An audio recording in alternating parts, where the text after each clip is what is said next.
just a wandering nomad out on the interstate. Eventually all these roads just end up looking the same. And now it's time for another episode of Relative Road.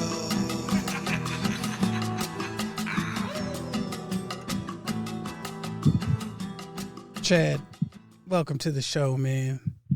Chad Thank you, man. Thank you Meisenheimer. for inviting. Yeah, How you sorry. doing, bud? I'm going to say your whole name, and you Okay. correct me if I'm wrong. Chad Meisenheimer. You said it right. You'd be Fantastic. surprised how many different variations I hear from that. I usually get Messenheimer, Meisenhower, which I don't know how they get Meisenhower out of it. Lazy people who aren't actually reading. Yeah, that's all it is. Pretty Just much. lazy people. Yeah, you better pay attention. Yeah, that stuff matters, man. I think you know. And when I was writing, it's helpful for my brain to like write it out and go elementary on it. My son, my, you know, and like sound it out, and then Was it phonetic alphabet? That's how they do it. Like International Phonetic Alphabet. Yeah, Yeah. I always do that too. Like I have friends who have like Persian last names and stuff, Yeah. and I always use the phonetic alphabet, and I get it right. And you look at me like, you're the first white person to get it right. I'm like, Yeah. wow. Well, you know, it means a lot to people to be honed in on like that in a moment's notice. It means a lot Sure. to people. So it really does like create a moment and you're like, well, I got you, bro. I see you, you know? It's true. Yeah. And those are the kinds of people that it's timeless. You see them again. You're like, hey, what up, man? Yeah. Exactly. Yeah. Sort of like, you know, we're like time travelers in that sense, you know, because we meet the same or similar personalities in other parts of our lives, but like a matured version. And there's a hint of someone else in a person and they strike that part of you and you're like, you remind me of somebody, you know what I mean? Because it's exactly. 'Cause, humanity. like, we're all like, it's like, I feel like just like that, we go on a more metaphysical level, even where we're all like pretty much life is energy. So we're all connected one way or another. People always laugh, and it's just like, and I always go and talk about like we're on a floating rock in space that goes around a sun. It doesn't make any sense. It doesn't make any Exactly. sense to try and put it into words. You know what I'm saying? Because like it's so complex that you start talking about trillion billion years and shit. Like your mind is not really comprehending that. There's no possible way. No, exactly. You know what I mean? There's no purpose. So why would they even try to explain that shit in the Bible anyways? You know what I mean? It's like, well, there was, God was hella bored, right? And so like, it was hella dark too. So like, you had to make some light. Wow. All that really is like the genesis of time wrapped up in a few words. You know what I'm saying? And what's funny about that too? Yeah, I know exactly. Because like when I was younger, I was like very religious. Like I'm not religious no more. I'm like, but I consider myself a spiritual person, somewhat. But what's funny about it is that when you get people saying they start putting years to what the Bible says, the Bible has no timeline whatsoever. The only thing there is like God made this in one day and 2 days. That's the only thing. But they never say. And that's why I always crack people like, oh, it's 2,000 years. I'm like, where did that say that? Right. Well, people want to disprove each other, you know? No, I think not just disapprove each other. I think it's more is that we're all connected in one way, and they feel like they don't have control. Like they don't have control. We are like born, we live, and they want to find that purpose. Like, oh, my purpose is here. I've been here for. I want to make a legacy, and I'm like, and that goes also to self-centeredness. If you think about it, narcissism. Yeah. So they're not being present. They're either dwelling on the past or Right. stressing about the future, Yeah. and they have to be present. Yeah, totally. Yeah, it's crazy sometimes though, like, because whenever I talk about that, I immediately want to like throw myself into the other person's shoes so that I'm careful. You know what I mean? Because like I have a habit of putting things into a sort of a shortcut presentation of what I think things are, you know, so to comment on any like hard topic or any sort of like controversial topic is is a slippery slope. You know what I mean? Because I start to understand, like I'm talking about things I have really no idea about, you know, like I haven't. So it starts to like pull you away from some of the conversations that don't relate to today. You know what I mean? And so like I find human interaction is changing, because when we do communicate, it's about the day, and that like seems to spring positivity when somebody is acknowledged, because it's like we're all wearing masks, right? So all we have is our eyes to really say hello in a way. Yeah. And so when we acknowledge each other, it's like it's more impactful, I think. So it seems on one way a negative aspect of how things are going, but in another way it's like, well, we're trying harder to make a point that we're here to help.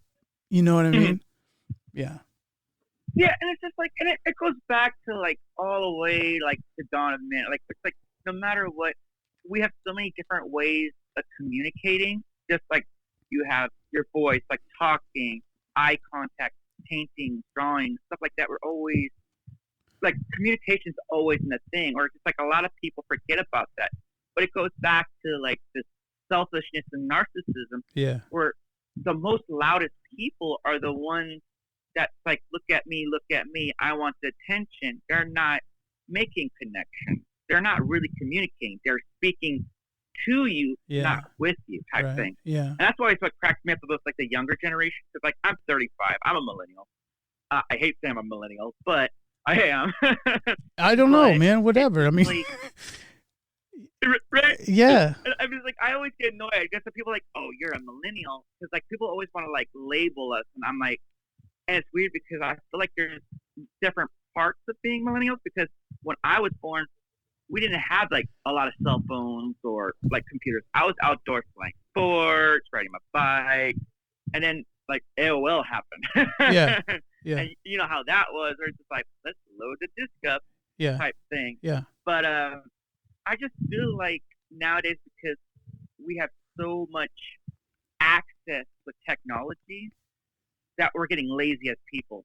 And that's just one of the big things. It's like we don't know how to communicate.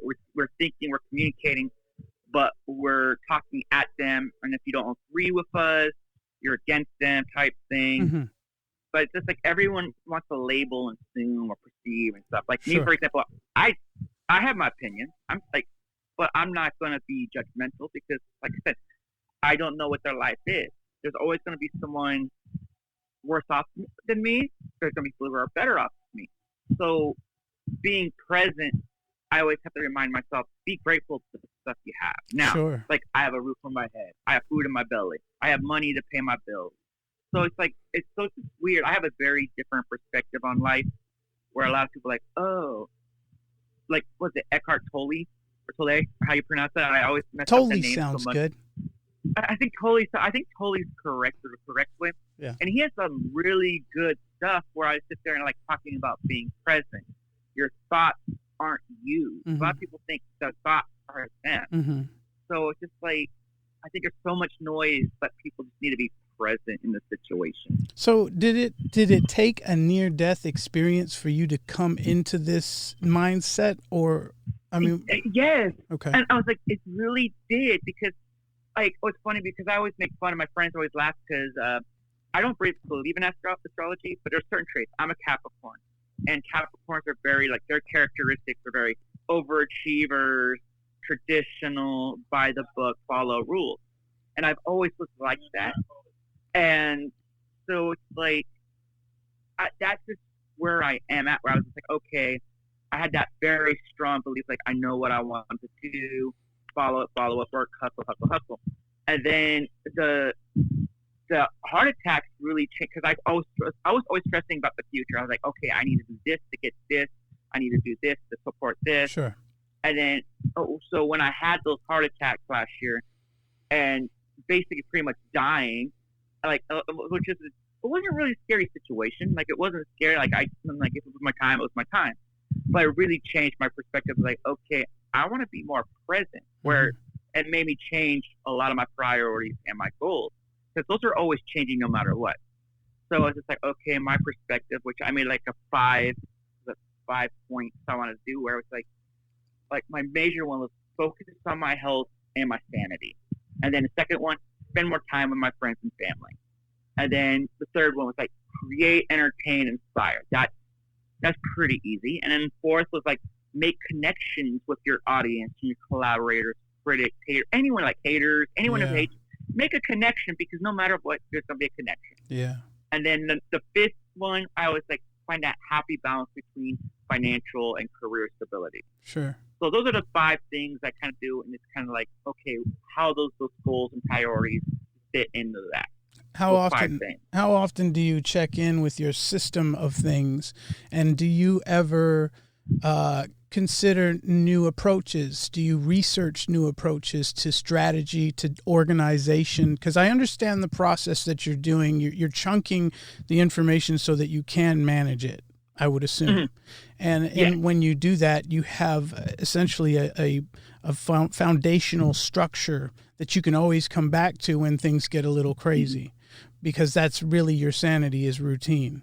And which is the important. You need it. Yeah, for sure. So, that's my question is what are you working on that's new, that you're trying out? What are you shaky about in your routine now? Because, and you don't have to share the dirty details of what you're not comfortable sharing. But for me personally, just real quick, I'm using medication and, my resources to stay balanced.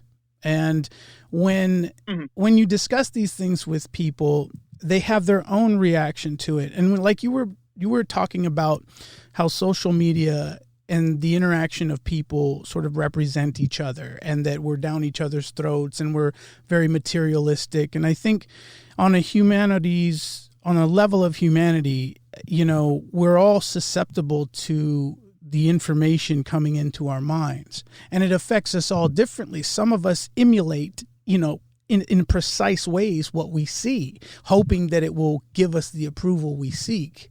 But it is it's fair to say a mental condition, let's just say. And because we're not as evolved as we think we are. You mentioned space and time and how complicated it can be. The truth is, it's so complicated that it's a reference of how far out your mind can get. It's nothing more than that, because we're not evolved enough to really like go to NASA and like get our chance on the ship. You know what I mean? Like maybe one day we'll all get, like we fly to different states. Maybe that's how we'll fly around in space, right? But not in our lifetime. Pretty fucking sure.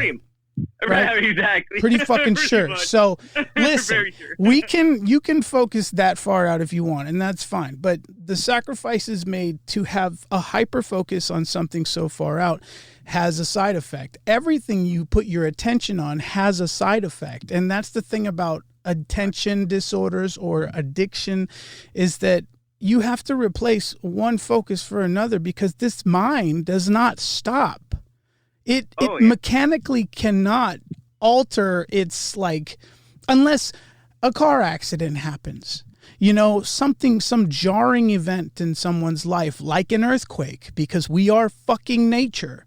We open up and things are different. Your fault lines are different. Your pressure points, who the fuck you are is no longer what you were.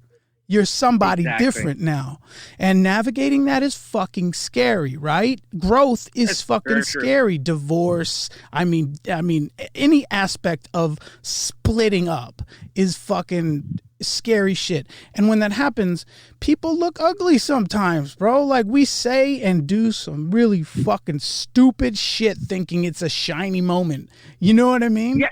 But I love that you're able to now, like, just harness it like a fucking horse you're riding. You're like, this is me. Like, and you talk about what's reflected. People tell you, like, dude, why are you so fucking happy all the time?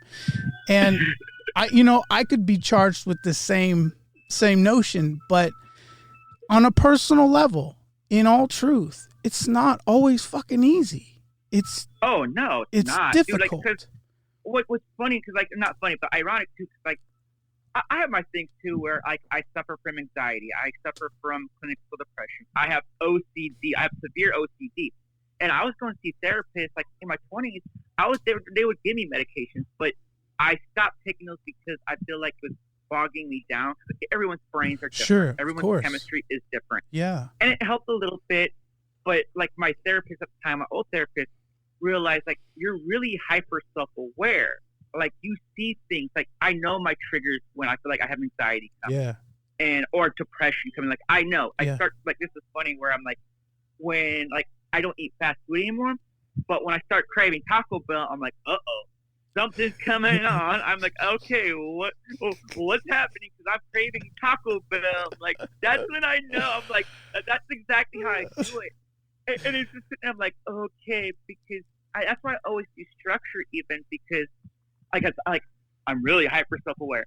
So like that's why I have daily routines where I'm like, I wake up in the morning, eat my oatmeal, take my meds, go on 7 to 8 mile morning walks every day, and then I get my coffee and I write, and that kind of clears my head, because even that, because like my therapist at the time, the old one, was like, she wanted me to do more stuff, and this was like maybe 3 or 4 years ago. Actually, yeah, about 3 years ago, and she was just like, let's try yoga and meditation, and that shit don't work. I actually get angrier. Like I get fair like, enough, people man. are like, you're like, why are you angry? I'm like, I don't like silence. I need noise. That's why I love LA. There's always hustle and bustle, and it's just like there's noise that just calms the voices in my Sure. head, which is not. But also, like, what was it? Like recently, I started getting into like edibles again, like small doses stuff, like not like where my brain, like cannabis induced, like gummies, like just like Sure. just when I feel like, when I get those cravings where I'm like, I'm getting Taco Bell, I'm craving Taco Bell, I'm gonna have something coming in, there's something not right, and that actually really helped too. Like it kind of like layered me up, because my brain goes so fast. Like I have a coworker with my day job, and English is a second language, and he always laughs, where it's just like someone could say something and I'm already like this, talking smack, like for fun. I'm like already coming out with jokes, or like, well, and you like, even when you acted in that like promo we did like years ago. Yeah. Like that's how my brain, when I write, that's just how my brain works when I do scripts and stuff. Or it's just like that's how fast my brain goes. Yeah. So it's just like, that's what's always funny. But it is really difficult, where it's just like everyone treats mental health, or your sanity. Everyone says mental health. I say sanity, because no one's perfect. It's not easy. It's life. But that's the fun thing. It's not boring. Yeah. Like if we had everything figured out, like this is like before my heart attack, my perspective again. Like I wanted everything figured out. I have a 5-year plan, a 10-year plan. It was like I was that focused. Like Sure. I was still doing like room and stuff, because I needed to have that structure. Yeah. But now I'm just like, okay, we're all gonna die. We're all connected one form or another. Yeah. I'm like, why not be present? Like there's so much good things out there. So it's just like, yes, and I also find things where I find things interesting, where let's see, I always like find it interesting in like little things. I don't know, it's just like that's how I look at it, where it's like the other day I was on a walk listening to my music, because I alternate sometimes what kind of music I'm listening to. And it's like little things, like the breeze on the back of your neck. I'm like, it's just like certain things like that. You're like, oh, I'm alive today. And it's like, it's sunny out. And you walk by and like, oh, there's a hot Latina right there. Or something like, it's just like, you got to be finding things to be grateful for. Sure. Well, here's the thing. And I want to describe a transition of my own that's happened within the last year, I suppose I could say. And it may sound familiar, it may not. I have a feeling it may. But the perspective you have on life, and sort of the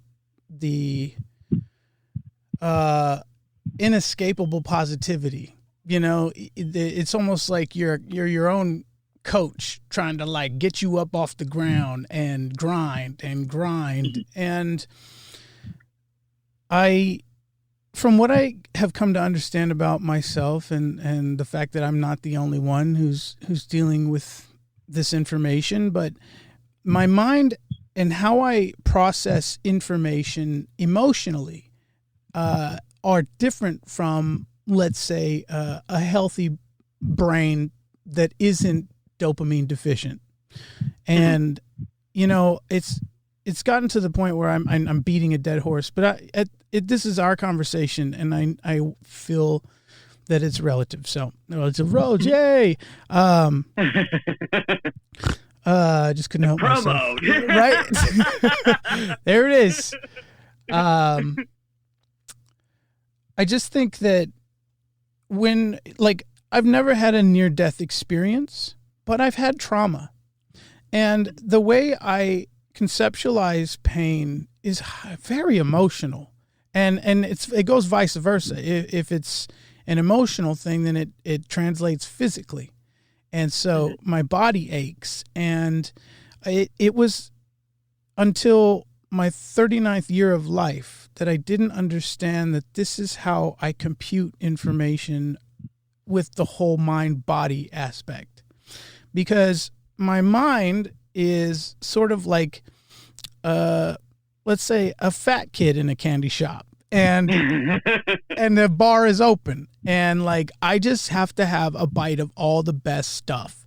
I just have to have it. And this is something that shows up in the reflection of my relationships, you know, often enough, is like, you're this, you're too much of this. And it's not a bad thing in terms of like feeling judged. It's just the reflection of my existence. And so, you know, in order to sort of like intercept that moment when someone's communicating with you in whatever form they are, you have to be pretty grounded in who you are to have a best shot at interpreting it the way they want you to. And so when you experience a near death type thing, a heart attack or something that pokes at your mortality or your vitality or what have you, then you're sort of like thrust into the other side of the wall where you're like, oh, okay. No, I'm good. Yeah, I just had a few questions. If I can go back, I will be cool. All right. And then you're like, holy fucking shit, it's not a dream, but fuck. You know, like this amazing like rebirth.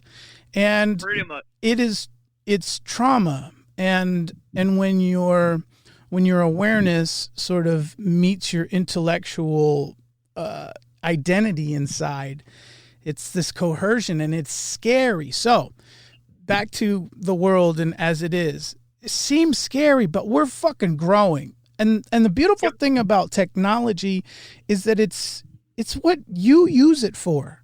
The fucking screen doesn't turn on because it wants you to look at it. It may seem that way, but you grabbed that fucking thing, you turned it on, and you searched for or read whatever you did that has influenced you. And if you blame the technology for that, then you got to, you know, like you got to rethink, because when you speak of these things to other people who aren't aware, they, as our brothers and sisters, deserve the opportunity to see it too. And so that's the tricky part between generations, right? Is how do I tell this youngster that that's bad for him? At some point, you know, like the mature thing to do is to not tell them. Exactly. And hold your space. And I think that's what sucks about the younger generation at times, where it's just like, for some reason, they feel like, because like a lot of things, like, okay, so the generation is like, I think they're more aware of things. Like every generation, you become more and more aware, because like the older we get, like we kind of get set in our ways, kind of figure out, like we get set in our ways. When the younger generation, they're still developing. They're still, they have that passion or lust for life that like, okay, this isn't right. But the problem that I see is that both sides, they don't do it right, because they're like, there's like this mob mentality or this echo chamber of like, oh yeah, our opinions are right and you're wrong, and they're not accepting both opinions. Like, because I feel like for things like, there's certain things that I don't know. Like one of my biggest things in life, even when I was like a little kid, is I always feel like a sponge. I soak up everything I can, and I'll just bring out what I don't need. And I'm also one of those type of people where I know this is a bad way to look at it sometimes. I don't always care. Like, I pretty much don't care what people say or think about me. Like, I'm very lucky where I was younger where I figured that out, like, really young. Because I know someone that, like, I have a crush on a chick right now. She's 20. She's still, but she says she doesn't care. Like, oh, I don't care if this person says this and that and da-da-da-da. And I'm like, but she does. Like, what was it? Like, I said something that made her mad. Like, she asked something, and I have no filter, no, like, and sometimes no tact. But it wasn't an insult or anything. But I told her something that she didn't want to hear, and it was from me, like, and it triggered her. She was just like, oh, like, no one else, anyone else could have told her this, and she'll be fine. She didn't care. But for some reason, at a certain level, she cared what I think of her. And I'm like, whoa, you're looking at the wrong thing. I'm like, that, it's like, I'm just saying, I mentioned what other people see. Don't listen to what they're saying. They don't pay your bills. They're not in control of your life. This isn't your career. Do what you want to do to make you happy. Something that's not illegal, of course, or hurting anyone. But do what makes you happy, because we only have one life. And she was, oh man, and she's Latina. She was heated. Like, I grew up in the hood, so I'm like, I grew up all around Latina and black women, so I'm sitting around like, oh no, I'm gonna be stabbed tonight. Yeah. I was like, he was heated. Yeah. Like, oh. Well, you know, in terms of young people and how they go about things, you said something that kind of struck me. You said older generations, we tend to get hard-headed and we get sort of stuck in our ways. So you acknowledge that.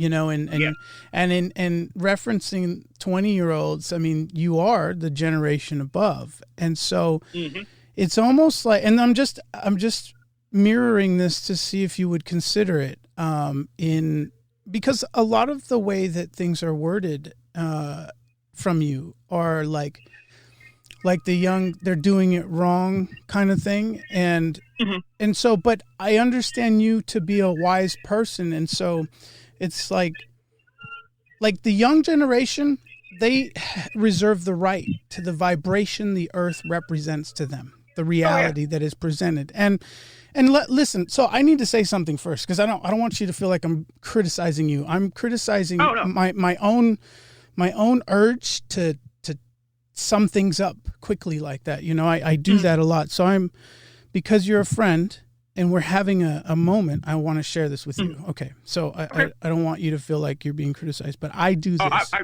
never, I don't, like, dude, I'm one of those people where, like, I don't care when people, like, do that stuff to me. I take it with a grain of salt. Well, my heart's racing because I don't want you to feel like you're attacked. Oh, no, dude. No, okay. Dude, all right, cool. Okay. So, like, I've spent enough of my time trying to influence young people with what I say. And sometimes it seems like it makes an impact, right? Sometimes we get a positive vibe. They're in awe of something or another. Great, right? And sometimes you're trying to get through to somebody and it's just not working. But you're just like, there's this drive in us, people who feel we have wisdom to share, this drive to share with young people, because there's this reflection of our own youth. And if somebody could have been there to shade us from the pain of the reality of it, it would be easier. But the truth is, the hardship that you faced is what made you the figure you see and the potential that you don't even know about yet, right? Exactly. So, like, when we tell ourselves these stories, it changes with that perspective, because everybody's a fucking celebrity to me. Everybody's a hero. And even if they're not what you consider to be agreeable, they're fucking trying. They're trying to put a voice in the mix. They're trying to offer something in terms of perspective. And so even when young people are so angst and moved to say stuff, violence is the problem. It isn't the conversation, it's violence. When you resort to violence, then there's other problems that have to be addressed. Yeah, exactly. You know what I'm saying? So like as Yeah. long as a young human being or any human being isn't being violent, they reserve the right to that painful exactly. reality. You know what I mean? Violence, you see, violence. That's one thing. I feel like everyone has the right to say or do whatever they say. Yes, I might personally not agree with it, or I agree with it. I feel like if they aren't hurting anyone, violence or violence or something I was going to say, like violence, or anything illegal. I don't care, because like to me, words are powerful, but it's just words. It's the actions behind the words Yeah. that people don't get, Yeah. because that's what I think. Like where people are saying, like that's what cracks me up. Where it's like I was reading this post, and someone the other day called me a Karen. Like, oh, you're such a Karen. Oh, you're white privilege. Da da da da. I saw this. And I was sitting there, I'm like, well, one, you see, I'm third generation Italian. On my dad's side, I'm Native American, and I grew up in a very diverse neighborhood. I say diverse because I don't like, oh, like I grew up in a very diverse neighborhood, like it pretty close to the ghetto in Northern California. Mm-hmm. And so I sit down and kind of laugh, where I'm like, okay, and so they don't know my story, and I'm like, so I don't get offended. I sit there and I'm like, now I might play devil's advocate and kind of stick around with them just to get a reaction, because I like getting reactions out of people. Yeah, yeah. Because that's one of my biggest things. Like I might not even agree with something, and I'd be like, get a reaction out of them just because I know I can. Yeah, And sure. I always want to see people, because I feel like there's two sides of a coin, and people don't think about that. Where and people want to be spoon fed, and I don't like that. Being spoon fed something, I'm like, Yeah. come on, think for yourself. Yeah. Like, especially with this whole California thing. Because I try to stay out of politics, but if you looked at my Instagram lately, I'm bagging on Gavin Newsom like crazy. Like, yeah, we'll get into that. But well, because I bag on him and Mayor Garcetti, and like Garcetti, he actually tried to block me from Twitter because I was just like trolling him like hard. I'm like, and I'm a D-list nobody, and I'm like, well, I'm somebody in the business, but not like Bruce Willis or something. You know, I'm like. But he was trying to block me on Twitter. I'm like, wow, I must be getting under his skin for something. you're I'm a like, fucking pirate. You're a fucking social Right? media pirate. Arr, what's going on in here? and he gets so mad, and he gets booty tickled, man. That's and I'm funny. like, this guy's a mayor. I'm like, 10 million people in LA, and you get booty tickled from me, and you want to be a president? I'm like, yeah, good luck with that, bud. Well, congratulations on the attention. That's cool. You poked at a giant. Attention. No, but I've it's always done. yeah, it's the attraction to like poking at the bear. That's what social media. Like me too, man. I have done my fair share of fucking trolling, and it was addictive. Like just dropping in and announcing something or another, and I was just yeah, I had to stop. Like in a way, but like in a smart way. I don't like that hacky stuff. Yeah, Where people come in like, oh, Nazi, fascist. I'm like, come on, have a little more originality if you're gonna do trolling. That's the one thing I'm like, come on, rookies. I'm like, sit there and like, yeah. Oh, It's like, someone was just like, what was it? Someone was like, Gavin Gruesome, and then I'm like, come on, really? I'm like making fun of their name. I'm like, or they make some weird picture of them being fat or their hair balding. I'm like, really? That's tacky. I'm just like, really? I'm like, people. I'm like, I laugh, but I'm like, come on, like tacky. I'm like above that. So I'm sitting there. I'm like, oh, okay. You got yourself ranked. Okay. Well, more power to you, man. I mean, honestly, though, it's a good place to segue into what I really want to kind of get into as far as where you're at and what your routine is like. You know, you have a day job, I would assume. Yeah, and sadly. Well, I mean, I wouldn't say sadly. That's pretty fortunate, you know.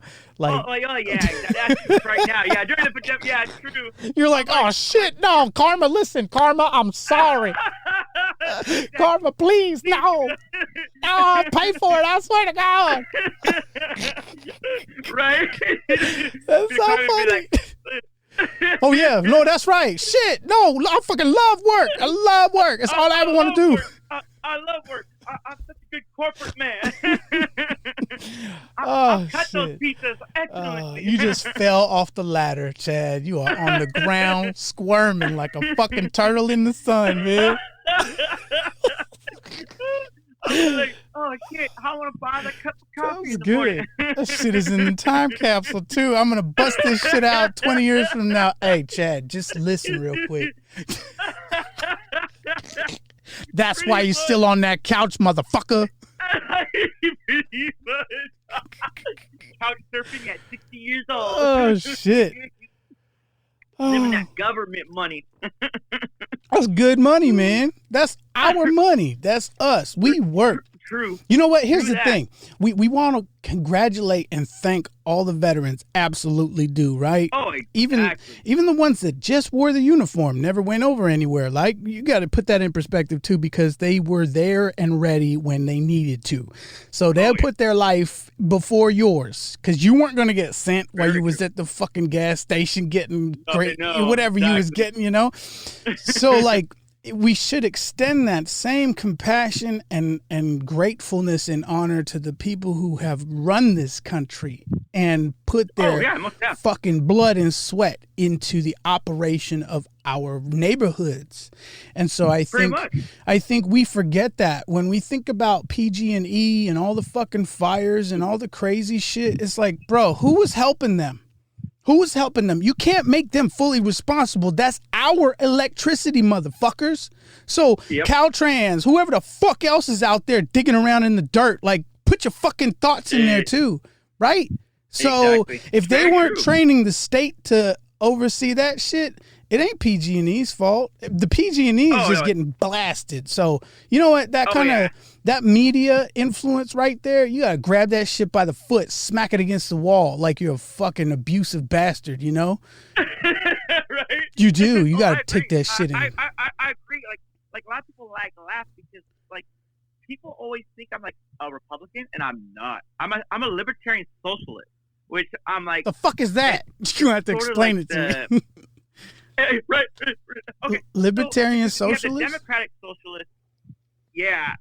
Basically, like Noam Chomsky is like one of the biggest ones, like the most like out there one that is. But Okay. basically, libertarian socialists, we believe we should pay the extra taxes, like because Europe, you know, they pay more taxes, but they get universal health care, education. So it's like the reason why people are like here complain about it, like, oh, we're not going to get money, we're being taxed, but the taxes are going for them being used. Mhm. So, but we also say the government shouldn't always be like, always up in our business, like, oh, you can't do this, this, and this, or you have to work for the government for like 2 years or 6 years, like Russia or Pakistan or stuff like that, where it's just like you have to be in the military for like 2 years. You're required to go to the military for 2 years and things like that, where libertarian socialism is more about the communities and stuff. I like it so far. Like taxes. So that's what it basically is. And a lot of people think like, oh, because they confuse democratic socialism. You have democratic socialism, but it's a smaller thing where it's like libertarian socialism. It has best of both worlds, where it's just like, okay, we focus more on community and all the taxes, because each community has different needs. So that's the thing where you just can't be all big one thing. Like the democratic, like socialism, they're like, everyone's going to be this, and we're going to do this and that. Well, LA is different than, say, Sacramento. Totally. Or Napa is different than Fresno. Mhm. So it's just like, Yeah. it's more community based, I guess, where that's what it is. And a lot of people don't think that because they want this big over picture. Like, don't get me wrong, I'm like the $2,000 a month idea and stuff. I love that idea because a lot of jobs are going away with technology. Dude, like that's why, like when I go to grocery stores, I don't go to the self checkout. I'm like I want to go to the person who's getting paid to do that. They do it. Like that's job security. And I'm like, why do I want to go to a self checkout and pay for something and do it myself too? I'm like, wait a minute. You want me to pay to bag my own shit? Right. I was like, I don't like that. I'm like, wait a minute. I already went to the gym. Wage, motherfucker? Yeah. I just came from the gym. Like, I don't need to lift anymore, bro. Like, you got to put that shit in the bag. Yeah, like, bro, I need to drink my protein shake, man. Yeah. I need my veggies. Yeah. But no, it's like, so I sit like that where I was just like, in LA, like, I live in LA, where like before I had my heart attacks when I was like a gordo, where I would go to like McDonald's and they don't have any registers. It's all kiosk. So I'm paying for myself to do the order and then waiting and hope to God that they don't mess up in the back. Yeah. And so I sit there and I'm like, it's yes, kiosks are nice. It's like it has that oh, you could do it quick. But I feel like every time you do a kiosk, you're taking someone else's job away. You have that mother who's trying to feed her kids, take them to the hospital and stuff like that. I'm like, why? But that's more corporations again. Corporations are doing things where they make more money and not worry about the little man type thing. Because I'm very anti-corporate sometimes. Like, don't get me wrong, I'm for capitalism where it's like, okay, you know, free enterprise. You can make your money, but don't screw people over while you're at it. You know, type thing. Sure. Well, just real quick, my relationship to corporations has changed personally. I too had sort of I personally thought of myself as a woe is me as a truck driver, complaining about the industry. And I still have those habits, but I'm starting to be able to differentiate between a real complaint and my own issue injected into the problem. Oh, you know what I mean? Exactly. And so I've realized that I've also been able to do very positive changes to my life through somebody else's business. And most definitely. You know what I mean? So like I've kind of put the notion in myself to be grateful. This doesn't mean I'm always fucking grateful. I am quite controversial in my mind. And when it's voiced and I'm under pressure, it sounds bad. So whatever, you know, life happens. But ultimately, like, I'm trying to stay mindful of the fact that I've gotten to lose some weight. And and I say it that way because you've also lost a shit ton of weight. A lot of weight, yeah. Yeah. How much have you lost? 2018, I weighed 260-ish, almost Yeah. 270. And then when I had my heart attack, I was at 240-ish. Yeah. And I'm down to 197 now. Holy shit. Is this the lightest you've ever been?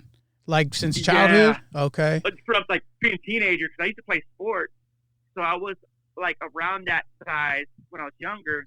But after like got to college, I was like, woo, Yeah. party. Oh, for sure. Yeah. I feel you on that. Definitely, man. Shit, I didn't even do sports and I had the same transition. But like, and that's a whole other thing we can get into. But the fact that you have been working hard at it, you know, and we've been talking about people and our, you know, how we go about navigating this. We were kind of telling our own story in terms of how we're dealing with the world. You know what I mean? And you're kind of explaining to me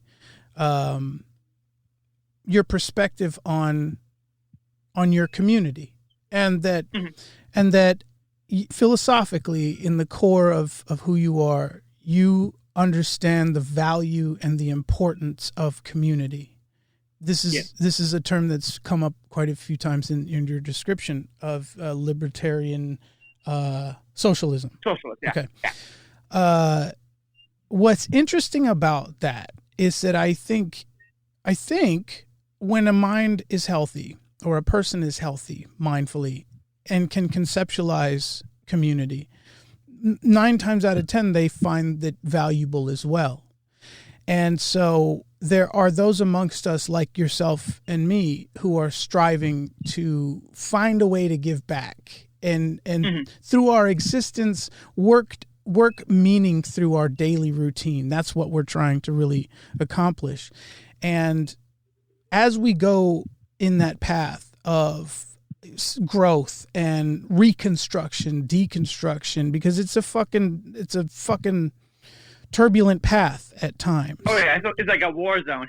Absolutely. And like I said, as the people in this country, we have battled the effect of a country so well protected. You know, we have somehow cornered the market on commerce in whatever way, at least through the media and the marketing aspect of it. Hollywood has given us a leg up. Exactly. And, you know, when you live in a town like that, and, you know, what what LA was about is what we are about, and it is creation, and it is telling our story through art. That is what America is about. That's why much, yeah. the rest of the world envies that, because we've given ourselves permission to open the floodgates and transpire any dream of ours onto the screen and share it with the fucking world. That's magic, my friend. And you live in a community that birthed that, to some degree. I don't know the full history of film, but Hollywood obviously has its impact on us, even when we don't know much about it. Everybody hears about it. So a lot of people don't get, because it's like there's the pros and there's the cons about it, where it's just like the artist and the creativity and the content creation is perfect. It's great, telling stories. But the behind, it's almost like the Wizard of Oz, where it's like there's a man behind the curtain, and the man behind the curtain is like corporations. Like a lot of corporations own everything. Mm-hmm. Where it's just like, and I'm not bagging on corporations, but they really focus on trends and stuff, like the mainstream part at least. A lot of people don't see that underbelly of it. Sure, yeah. Where yeah. it's like it's a well-oiled machine. What's going in the trash compactor? Yeah. You pretty much. Yeah. It's like, well, that's why that's the one thing I know. Like people are looking at me like, "Why are you grateful for that?" Like the pandemic. I know it's like the pandemic and the financial collapse and whatever you want to call it. The pandemic-induced recession, mm-hmm. which is more like worse than a depression, but like whatever. I'm like whatever. But it's kind of like, yes, a lot of people, like small businesses are getting ruined, stuff, which sucks about that. But a lot of corporations are getting hit hard too. Yeah. Where it's just like it's going to change Hollywood's level playing field. Yeah. Where you get the new voices. Yeah. Like, 'cause like there's gatekeepers in Hollywood. There's gatekeepers. Sure. And it's kind of like giving that voice now, where a lot of projects where, don't get me wrong, I like being entertained. I like popcorn movies and stuff, like the Marvel comic book movies. But these guys are like spending $270 million on a movie, and I'm like, well, you could make almost like 200 movies or more just spending $1 million on a movie, like low budget stuff, like but having like new voices, like that's what cracks me up. Where it's just like I hadn't thought of that. I like seeing diversity. Where it's like the older I get, I'm like I want to see more stories. Like I want to see the different cultural backgrounds and stuff. Where that's why lately I've been enjoying watching European films and Central American films and TV shows, because it's different voices. Like that's the thing. There's like, yes, humanity has a universal themes and stuff like love, relationships, stuff like that, which is universal. But I want to see from different things. I want to see different perspectives. I don't want to see like a trust fund kid's version who's 20 years old. It's like, oh, life is so hard. I'm like, you have a trust fund. Sure. You're 20 years old. I'm like, you don't have to worry about. I'm not talking about the struggles, because he probably has his own struggles. Yeah. Everyone has their own struggles. I don't judge or anything. They have to think. But I'm like, I'm to the point where I'm 35. I'm like, come on, man. I want to see that movie about the Latina single mom who has 4 kids, who's doing everything but still happy. She loves doing what she's doing. Or like Black culture and all these different things. I want to see those stories. Yeah. Like, and that's one thing too, where like you see some of my early work and stuff, where it cracks me up, where I talk about diversity, and people always complain about, oh, Hollywood did. All my early films, my casts were diverse, my stories were diverse, and to me, I thought that was normal, because I grew up with like all these Black friends and Mexican friends and dating, like, so their culture's always like kind of seeped into my movies and stuff, in my comedy, where I'm like, so when someone's complaining that there's not enough, like I have a friend who's Asian, he's like, there's not enough Asian movies. I'm like, what? I'm like, sit there, I'm like, okay, I see where he's coming from, but like he's preaching to the choir sometimes, where he's just like, I'm like, yeah, but my films, I already had that. Like I treat everyone like people. Like that's a thing. It's like everyone's story's being heard. Yeah. So it's just like I get tired of like the mainstream thing where it's just like, oh, it's just white people. Like I don't care if it's just about white people. I want to hear different stories. Does it upset you that you get honed in as a white American? Does that bother you if somebody puts that label on you? Is it important for you to change or correct them? I personally, like I said, I really don't care what people say or think about me. Like I Yeah. said, I have a small group of friends and family that I have. I have a small circle. Yeah. That's the only thing I really Good for kind you. of like That's live smart. by. Yeah. Because like that's my base. 'Cause, like I always make a joke in my stand up where I was just like, there's three things that I want in life. It's like to make my brother proud. He passed away years ago. I'm like, make him proud. Support my mom so she doesn't have to work or anything like that. And a big F you to my dad. Oh, wow. Okay. Yeah, All right. so There's I'm another bag we I'm just like- pulled out of the trunk yeah, there. Exactly. All I'm right. Mr. Meisenheimer. Right? But listen, Yeah, you mentioned your brother, and I wrote that down. I wanted to honor him by just, making it because he was young, 86 to 07. Like that's Yeah, he was 20. He died at 21. Yeah, he was 21 years old. He had a terminal illness. okay. And so like he had like a mixture of what was it? Dermatomyositis, which was becoming scleroderma, which basically all your organs and stuff like hardens and basically bursts and Wow. kills you. Wow. Like the last few months he was like on a feeding tube and on stuff like that. And Yeah. it was like really hard. Yeah. But he got it when he was 14. But he was a fighter. Like he was supposed to like die like in a year or two. Sure. He 8 years. He fought 8 Yeah. years. He was like, nope. It's like this Wow. is not. And you And were he was there? very selfless. Oh yeah. Wow. Because like he was my younger brother, so like me and him were like a year and a half different. So we were like really really close, like close. So, like we're best friends. Yeah. He even like helped co-found my production company. Oh, wow, man. So it's just like, yeah, because like we Wow. would still be making movies together for us. Because Yeah. like he was more of like the money person and like the face because he was the better looking one. I was the fat, funny, creative type. Like, Sure. but he would go up there and like, okay, go out there. It's like the face. He's like, okay, let's do this, this, and this, and people would listen. And he was like a Virgo, so he was a stubborn motherfucker. Sure. It's like, no, we're gonna get this money. Yeah. But yeah, it's just like he like I always have to remember like whenever I feel down sometimes I'm just like, man, like before he passed away, he was just like he always told me like, yo, like I know you're gonna make it one day. He's like, you're gonna make it, you're good. Like he said that even when he was like dying. He's just like, Yeah. you're gonna make it one day. I know you're gonna make it. So that's like that drive. I'm just like, I'm gonna fucking do it. Sure. Like that's what keeps me going. Yeah. And Well, so, like between that and my mom, so I'm just like, yeah. I'm sorry for that- your loss, man. Well, I'm like, it's sad. Like, it's sad. Like, it bugs me, but it's just like, it gave me a lot of drive, and I was grateful for all the stuff that I went through with him. And it sucks, but I've, like, seen how bad the disease was, too. Like, it was bad. Like, he's in a much better place now. Like, dude, like, Sure. it I can't was imagine. man. bad. Yeah.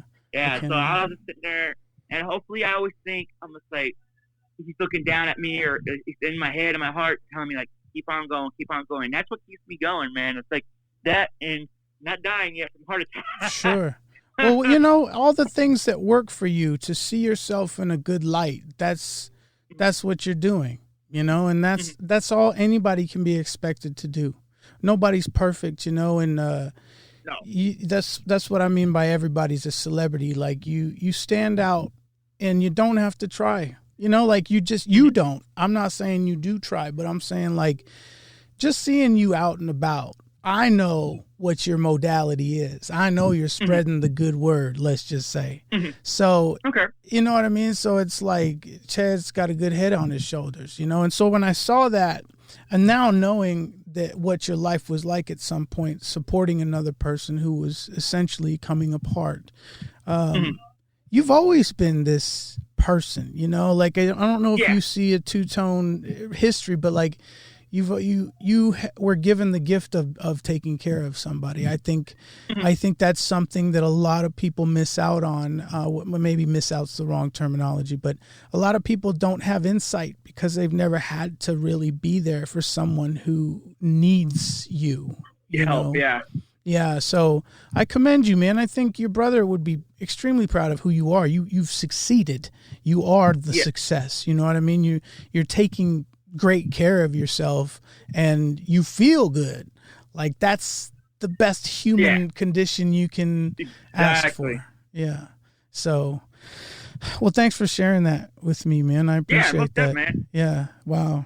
yeah, I'm one of those people where I live as an open book. Like a lot of people always laugh because I have so many personas out there. Like I have filmmaker Chad, comedian Chad, podcast host Chad, actor Chad, and it's like, but they're still all part of me. Where I'm not fake. I'm very authentic when it comes to that. Where I'm just like, I am who I am. I'm like, I'm not perfect because I know my flaws. I joke about it, and like that's one of the things funny because like my mom, she knows like what I'm about too. Where it's just like she likes my acting and my films and stuff, but she hates my comedy. Like she can't stand my comedy. She like refuses because she never knows what I'm gonna talk about because I look at things. My comedy has no filter. Like I would go at something. Like if you have seen my thing, like if you see my post on Instagram, I'm very controversial, always on that edge. Sure. Like, oh my god, Yeah. like I've gotten death threats even. Like Yeah. I had like people try to like when I did a comedy tour that I was doing back in 2012. This chick would like follow each venue and try to get them canceled. Like Wow. I was like, so I'm used to people like so when people talk about cancel culture and stuff. Like I was lucky enough where I had that experience at a lower level.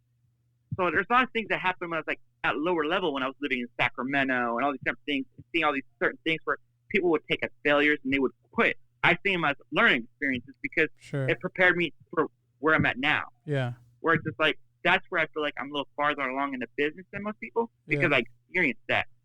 So a lot of people are like, oh, you're not afraid. I'm like, I don't care what they say or think. Yeah. Social media, like, oh, we're gonna do it. I'm like, okay, like whatever. Yeah. Yeah. I know it's a weird outlook. No, it's fine, man. Like your life is your life, and I'm interested You're not paying my bills. Yeah, and that's the thing is like, honestly, like there's no judgment. You know, it's nice to hear what a 35-year-old man is doing in another part of the state. That's kind of the nice thing about it. And maybe I should ask the next question. Like, what's the culture like with all this stuff? Is it the same intensity there as it seems like it is in Sacramento? Like, yeah, it is. What's funny down here is that what's crazy is like in the media it doesn't show where it's just like the whole Black Lives Matter thing. It's weird because the culture down here, the like Latino community, is very anti-Black Lives Matter. Like really big. Like they do not like it. But it's just like you had a lot of protests, but there's a lot of white people there too. Like a lot of white people, and it's just like out of blue where it's like it's trend now. It's just like all these white people like out of like 6 months ago they'd be talking about vegan food and stuff, and like sure. Oh, all of a sudden you see on their social media Black Lives Matter and all these different things. I'm like, be an advocate, that's cool. Yeah. But it's not consistent. I'm like, they'd be like, oh yeah, oh defund the police and da da da. But they have their Louis Vuitton bag, but they won't walk down a dark alley when they see 3 black guys. I'm like, really? I'm like, come on now. Yeah. And that's what kills me. I sit there, I'm like, it's like hypocritical. So it's like, be consistent. Like, I support that everyone should be equal. Like, equality is common sense. Like, come on, people. Like, yes, California is material, like have like a military type thing. Like, especially LAPD. Like, they look like army, basically. Like, they have, like, military equipment. Like it's kind of creepy, but also people don't get is Los Angeles is pretty sketchy, man. You have like the cartels here, and you have like certain things where a lot of people don't get. Totally. That's really like a real thing. So I just sit there and I'm like, it's like real thing where I sit there and people don't get it. And like it's not like some Hollywood movie where they make it like they glorify and stuff. And I'm like, okay, but it's just people trying to hustle and make it through life. That's what it is. Okay, so that's reasonable. It sounds reasonable. It doesn't sound eccentric. You know, I think of LA. I think of like as the media. Yeah. So that's why I'm interested in your perspective because it's kind of like that in most places. I heard Portland was having a hard time, but that's a weird thing. I watch the live stuff on Facebook, and I'm like, what the heck? Yeah. But those types of things in the news make you thankful that it's not that way here, and I find that. Racism is only a thing if you're focused on it, you know, because maybe because I was a military brat, but the idea that a town and the people were in uniforms, unified people. It's like we're all living in the same elements. We're all, Family, living community. Yeah, and it's about hierarchy, and like we know the deal. We've been bred into it. We get it. So Black people, Mexican people, like we were all just people. And but that being said, I have had a history of being Singled out. let's say flamboyant with my own expression of talking about race and racism and being around a group of guys and being sexist, and being highly judgmental, but ultimately coming from a very insecure place. I've been in those shoes, and to the point where I got my ass kicked, and justifiably that woke me up. Nature has a way of reminding you, like a mean uncle. Your mean uncle will say, "You're fucking fat." Well, no, I don't care. Don't fucking cry in here. You're fucking fat. Well, why do you care? Look, man, you're with me. If shit goes down and I can't get you, you're fucking stuck. You think I'm not going to feel bad about your fat ass dying in the car? I am. But that's the thing is nature has a way of reminding you, like, whoa, buddy, you're getting carried away, Yeah, exactly. Yeah. So, almost forgot I think what's weird is what's weird is that, like I said, because I grew up in a very, like I said, diverse neighborhood. I think I was lucky enough where I was already kind of like everyone was the same, everyone equal. Like if I was to grow up, I had a friend who lived up in Northern California where he went to school in, I want to say, Rockland, and they were all white kids, and there was only a couple of black kids in that school. It was all white kids. Mm-hmm. Like if you get there's certain undiverse stuff where it's Sure. that's all he knew. And he would make comments and stuff I would sit there and he said certain things that he didn't think was racist, but would be I'm sitting there whoa, that's kind of effed up. Okay, bro. Or he made a thing oh, I would never date a black chick. Or I'm like, what does that have to be? I just date a chick if I like the person. You know what I mean? I'm Sure. I look at it as people. I'm like, yes, people have their preferences. I'm not judging their preferences. Yeah.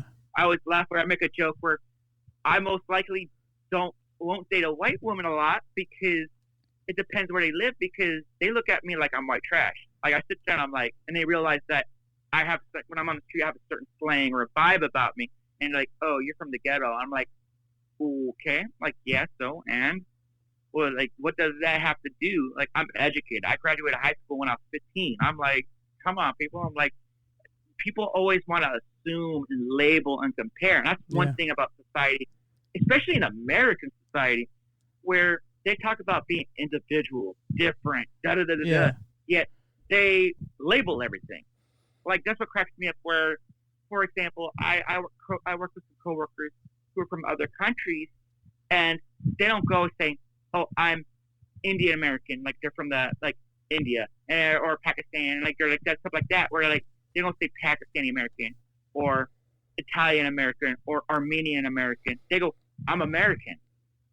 And you notice a lot of younger generations and stuff, which certain, not just the younger generation, but certain people well, I'm Japanese American, or I'm so you were born in Japan? No, you're American. Yes, don't diss the culture. Yeah, if you're Japanese culture heritage, of course celebrate the culture, but you're American. You don't go to see other countries like France. It's well, I'm Black France or African France. You'd be what?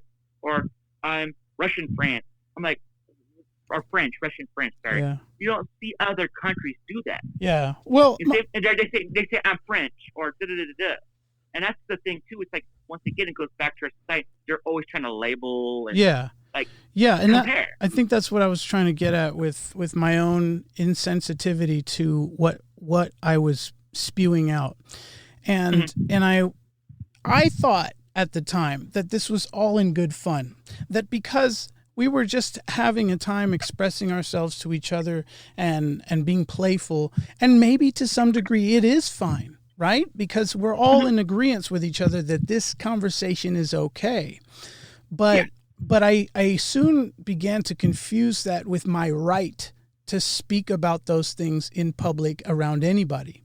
And what ended up happening was I learned the hard way that no, you can't just say whatever you want to people. It's nature will smack you in the face and let you know, whether it's another person that hits you or karma catches up with your punk ass down the road. So, you know what I mean? But like, I'm so, like you mentioned, highly aware of some of my deficiencies that, and it wasn't always that way, but now that I have sort of a keen eye on it, I feel encouraged to sort of celebrate that, because, man, like, I didn't know how long I qualified to be a douchebag, you know, and like, I know that I had abused friendships. I had neglected people. You know what I mean? Like you as a young person, your job is like a scientist. You're a researcher, because the world is vibrating so much new information that we're not possibly going to get it all in one group of people. We need everybody. Exactly. We need everybody to translate this thing in whatever way they can. And if people like you and me are fortunate enough to have our wits about us, our positivity, our understanding of ourselves, like, the great thing about being around young people is when they're ready to learn something, they will ask you in steps how to approach a problem, because they're really trying to figure it out. If they don't ask you and they briefly mention something, it's an invitation, but they may not be ready for the party.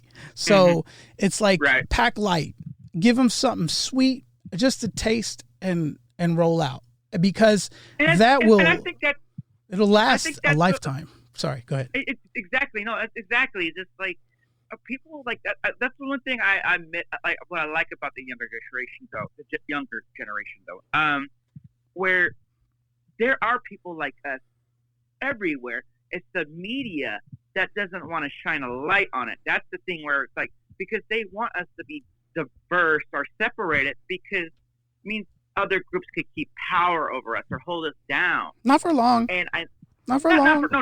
Not for long. We're all televising our opposition. We're all saying, fuck that. There's comedians blowing up by calling out the shit.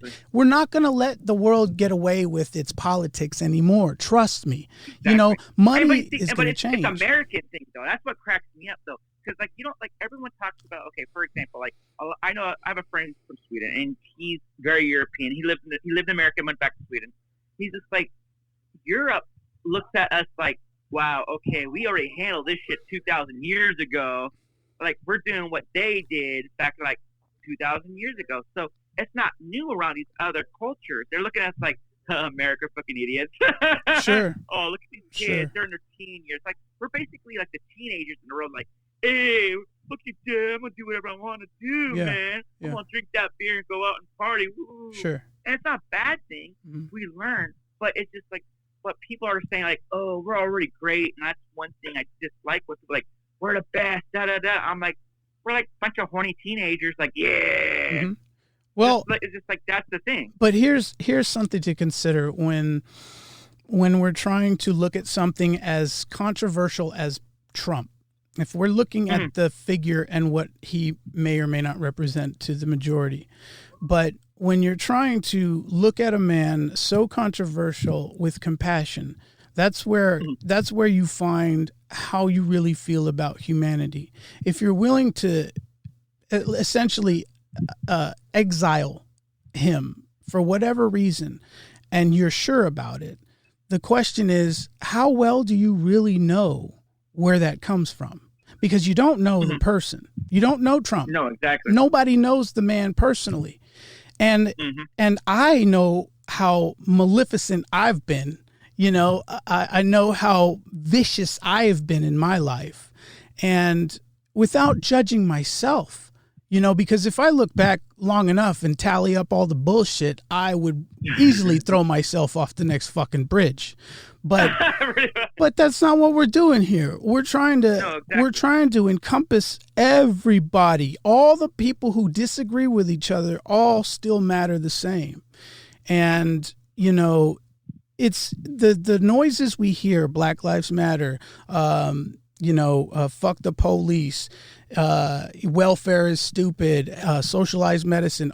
this is just our voice as a society. And if you look at it as that, like we're an entity on another entity, which we are essentially a part of. But pretty much, yeah. When a person's in pain or someone's in pain or some species is in pain, it alarms the universe.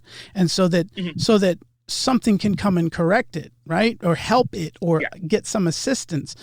That's what these noises are, is it's a number of people who are suffering and not necessarily in ways that you or I would think they are, but it's bad enough for them to go outside and subject themselves to a potentially violent situation, enough to subject their children to a potentially violent situation, undermining the safety of their family.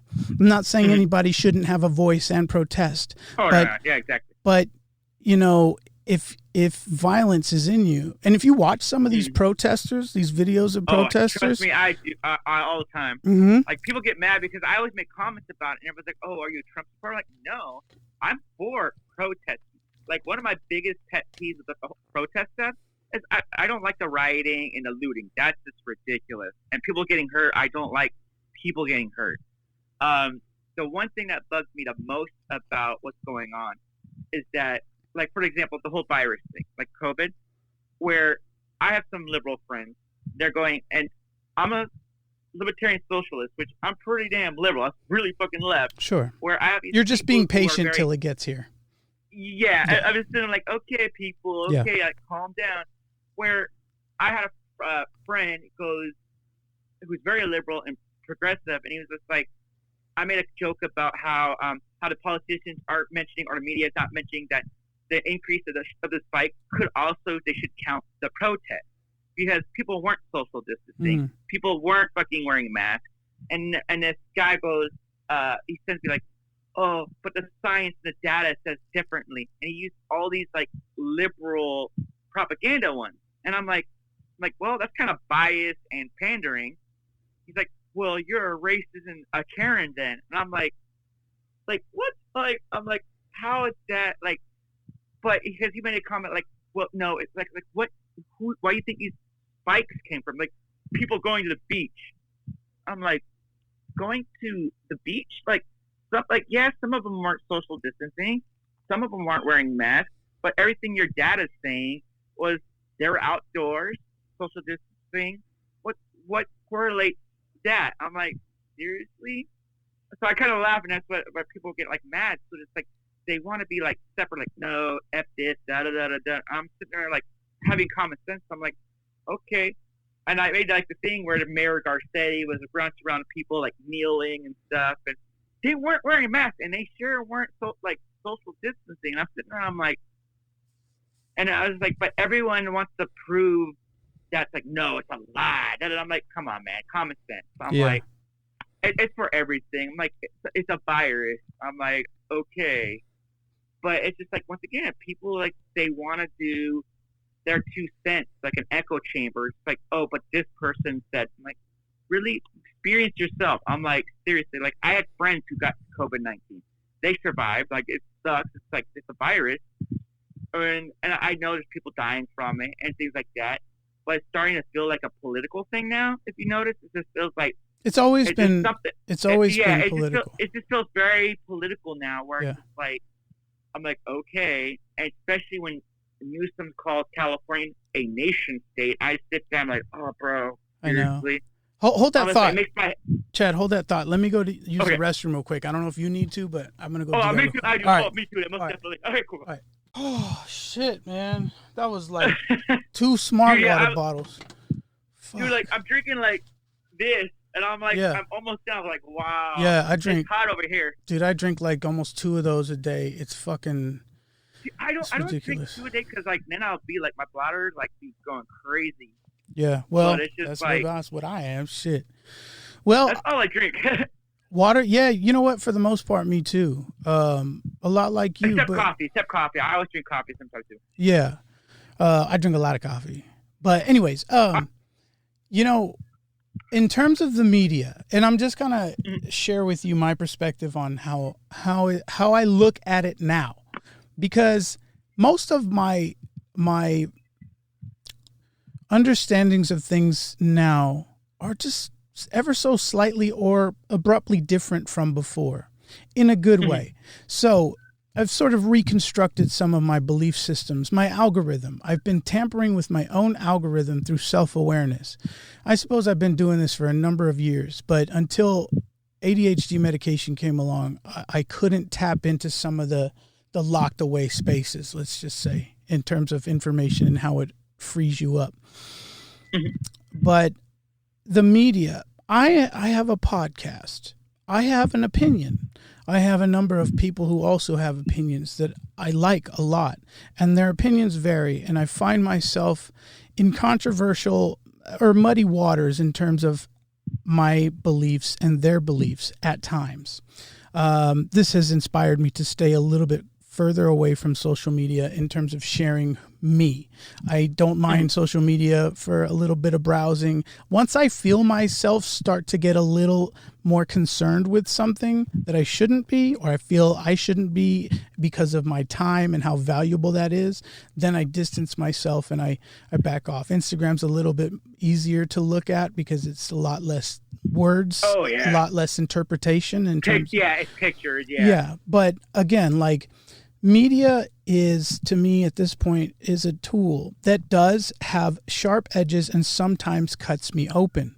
But I've learned to sort of stop the bleeding a lot faster and put the sharp tool back into the drawer or my pocket, let's just say.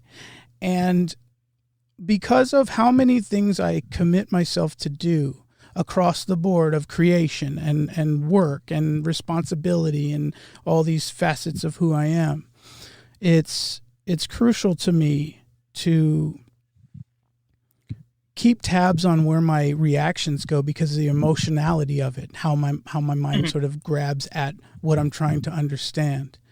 And as I put on a podcast and broadcast my opinion and my world and my views and my philosophies, I realize at that point, not everybody is going to agree with me. Not everybody is going to find it tasteful. Not everybody likes Mike Haley, and these are all okay.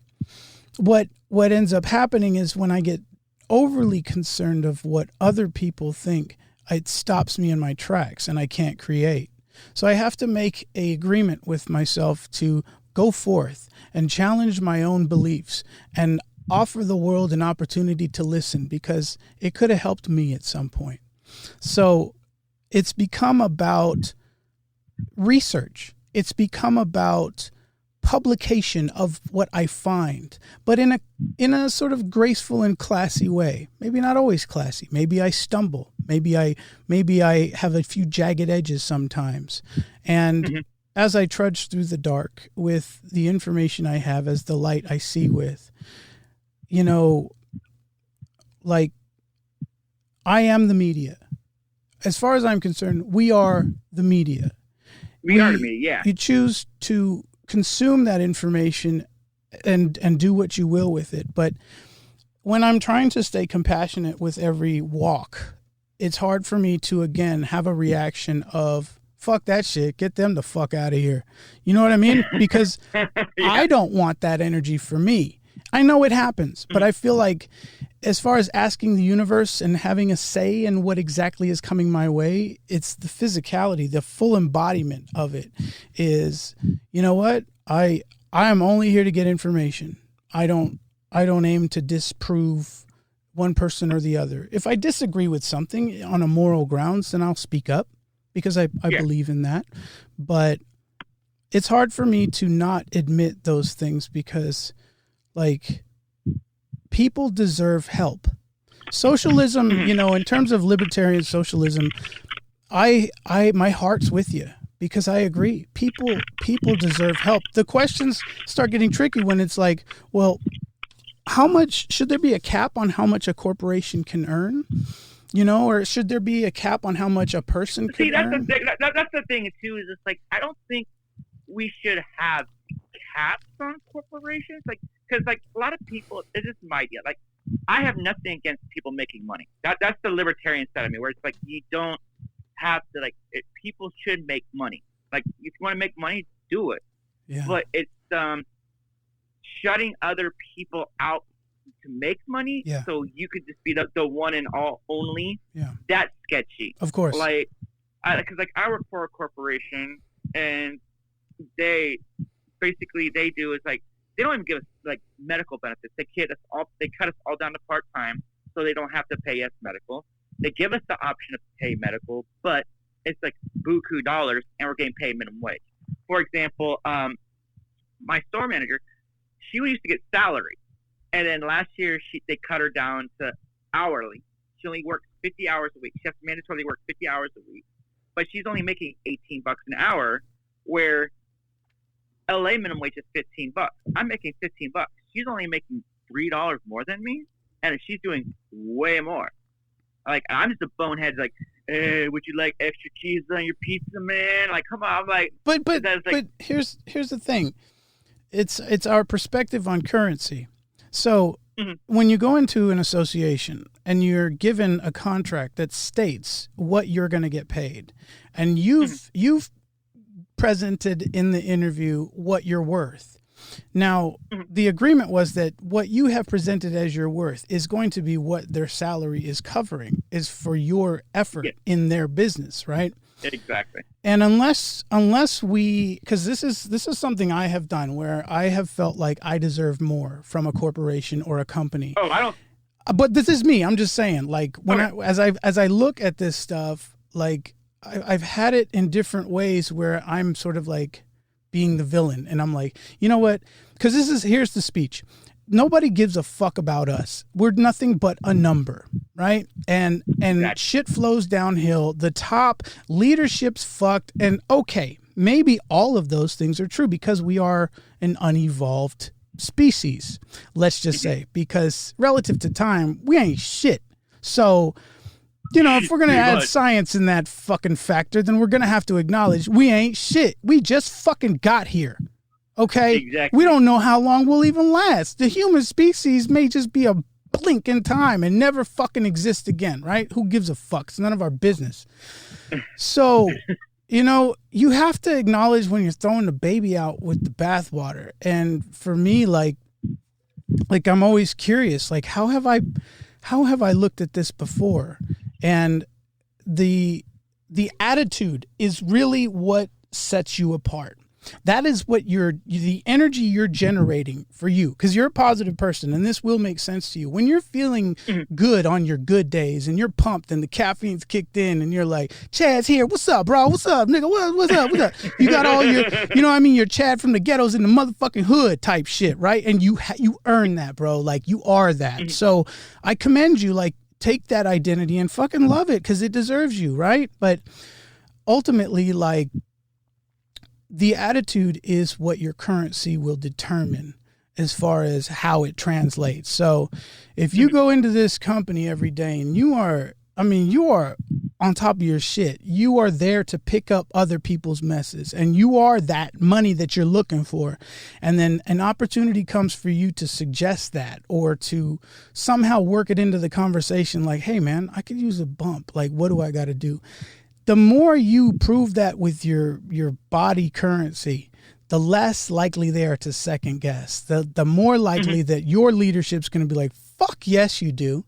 And they got your back, and you don't have to do anything else. All the hard work's being done by you, but you earned it. You didn't cheat. You didn't cut corners. You created a wave of energy that produces more for this entity. And that's the goal. That's the goal. The mistake that people make is expecting leadership in terms of a position to step in and show everybody what the attitude's really about. Because there's some really poor decisions as far as who's in charge. Like, we can admit that. Oh, yeah. Right? Yeah, most definitely. Most definitely. But as a teammate, you know, you played sports. It's the accountability. Yeah. The accountability that you have to this team doesn't negate a bad leader. It should inspire you to lead that leader through your action. And that's the beautiful thing about life as it is, because we can deem the human species as unevolved and far behind and all that negative terminology. But the truth is, if you try hard, you can have it pretty good. like True. universally. No, it's true, and I agree with that. That's exactly. Yeah. That's like one of my mindsets. Because I agree with that. Yeah. And it's the same. It's like, and I've worked with companies that they do take shortcuts and stuff, but I just feel like there's certain corporations take advantage of it. Like that's the thing where it's just like there's always those people that sometimes take advantage of things, and that's the big thing. But I think everyone should at least have a level playing field. And there's gonna be some assholes that you work with that don't do shit. That they get paid what their effort is. Oh man. Because like I work with people where I sit down, I'm like, how are you still even here? Type thing. Yeah. Where it's like I sit down, I shake my head like, wow. But that's a test of your character, you know? Yeah. Like exactly what you do with that. So that's the thing. Like with my energy, it's like that's why I don't waste my time with that energy no more. Like I said, like my perspective, like that whole year, I'm like, okay, what does that have to affect me? Like, I don't want that stress to bug me because it's not my stress. It's like I don't have to worry about that. Like if they don't do anything about it, you could tell your opinion. Like what you're talking about, like expressing your opinion, like about how we are media. We are media. Yeah. I think everyone's going to have different opinions, and I think everyone's allowed to have their opinion. I don't like when people judge or censor opinion. Like not everyone's going to agree with you. I agree with that. Like for me, I know I have a lot of haters, and that's fine. They feel me too. I'm sitting there. I'm like, okay, at least because I don't want to spoon feed myself because I have opinion. I'm like, if you don't agree with it, cool. If you do, that's cool too. But at the end of the day, it's me. Yeah. And like I always like controversial things. Which my mom gets mad when I bring up my mom a lot because she just sits there and looks at myself like, oh, Chad, here he goes again. I know. I've gotten myself in trouble. And it's not like she's not doing it in a malicious way or anything. It's just like, oh my God, what are you saying now? Where I just am what I am, and I have my opinion. I'm not gonna. When I say my opinions, I'm not trying to have someone change their opinion. It's just my opinion. It's my persona, my perspective. It's your job to take that information if you want it or not. Yeah. So it's like it goes back to the whole sponge concept.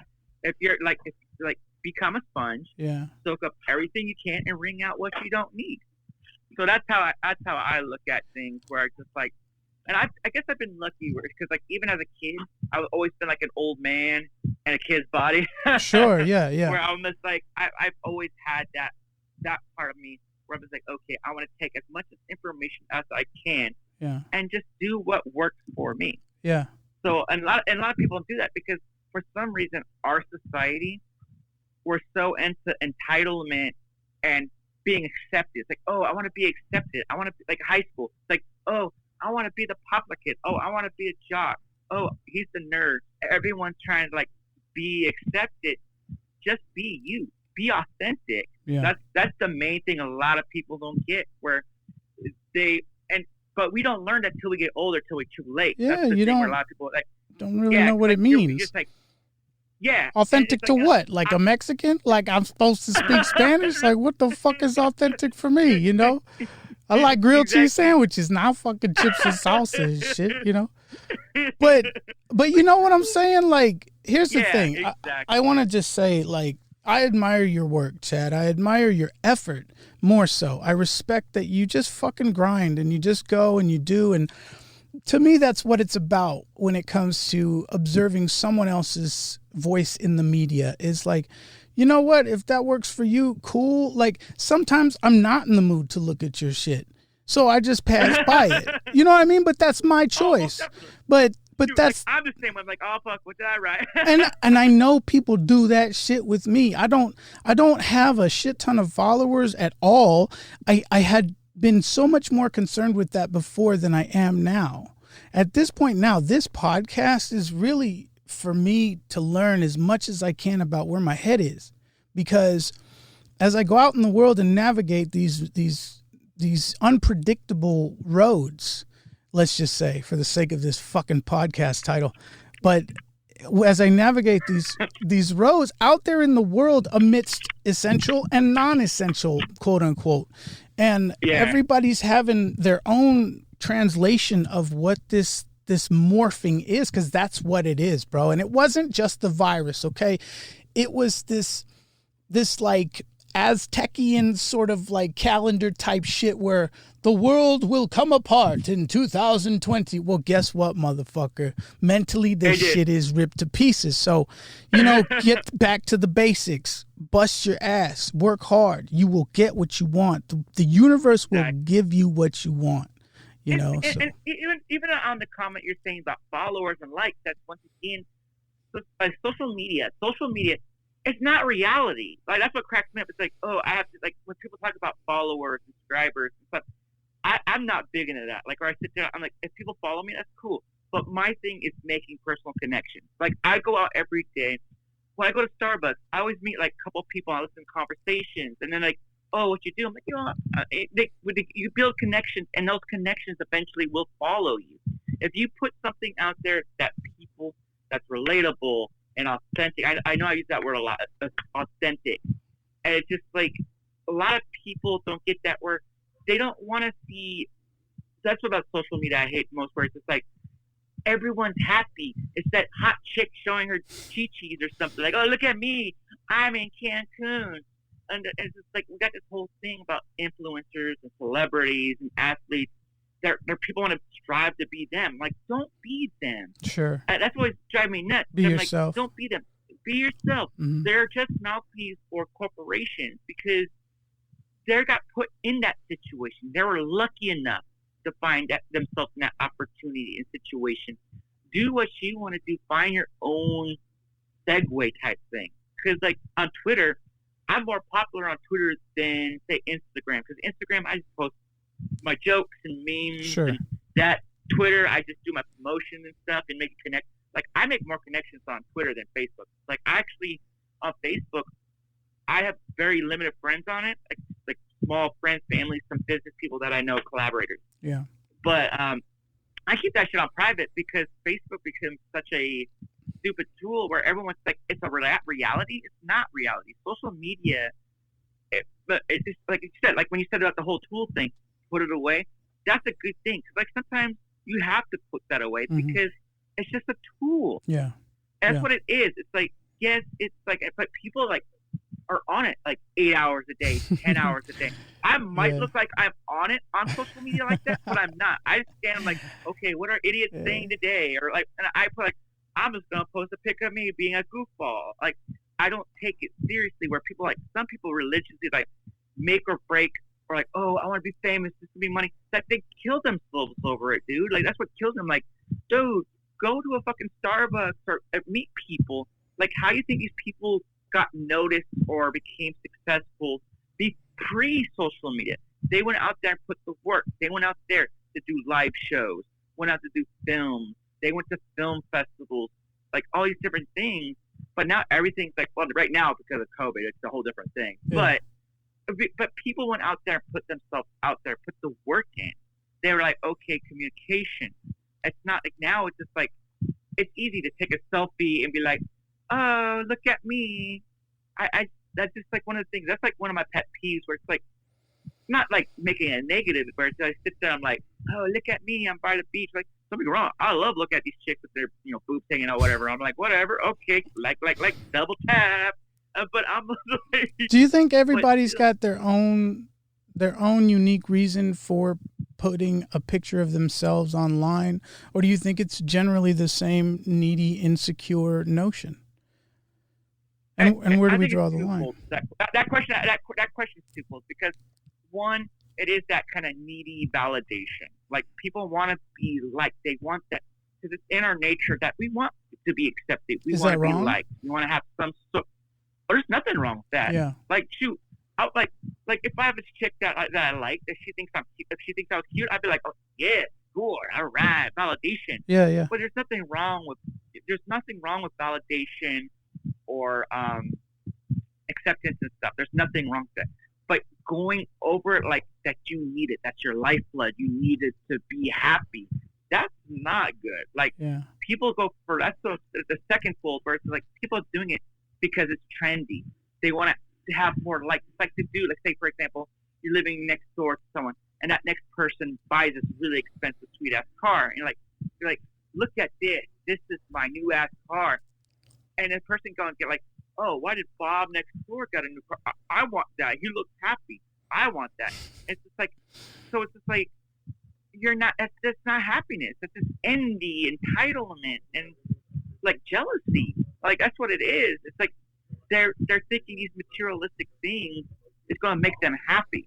It's not. You have to be happy with yourself, and that's what I learned. Where it's like, we are what we consume, you know. I think some of us are very susceptible to the marketing strategy that our world shoves in our face. You know, we think we are commercials at times, and the thing is, we're vulnerable. And that's the thing too. It's like you keep referring like to the world, and a lot of the world's not like that. Like that's what cracks me up. Like it's people like that in the world, but it's very heavy in the United States. In the U.S., it's very materialistic. Even in China, if you look at some of China's also very materialistic. Yeah. Like I know a lot of people from like, so there's certain cultures that are very materialistic. They're very superficial. Like, oh, I need to look like this. Like for example, I have a friend. Like in Asian culture, Black culture is really popular. That's why you always see them in their hats and their sneakers and their Jordans, trying to look all cool like hip hop artists. And I'm like, okay. I'm like, why?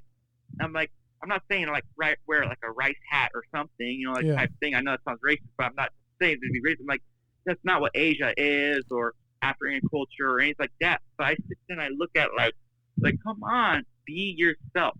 If you want to change something, if you identify with something, definitely use it as like a springboard or something. Mm-hmm. Like that's your preference. That's cool. But be true to yourself type thing. Where I'm like, yes, I'm like I said, a lot of people don't know about it until they get older. Like a lot of times people in their 40s and 50s is when they find that information. They're like, oh shit, I lived half my life, half a century to finally figure this out. Well, on that, I'm lucky enough. Well, sorry, I don't want to mean to cut you off, but you said that people, because I just turned 40, and so this sort of thing did happen to me, a coming of age sort of inventory in my mind, you know, approaching the date, and then turning the dial to 40, and it was like, well, what has my life meant up to now? What am I of the things I've aimed to be?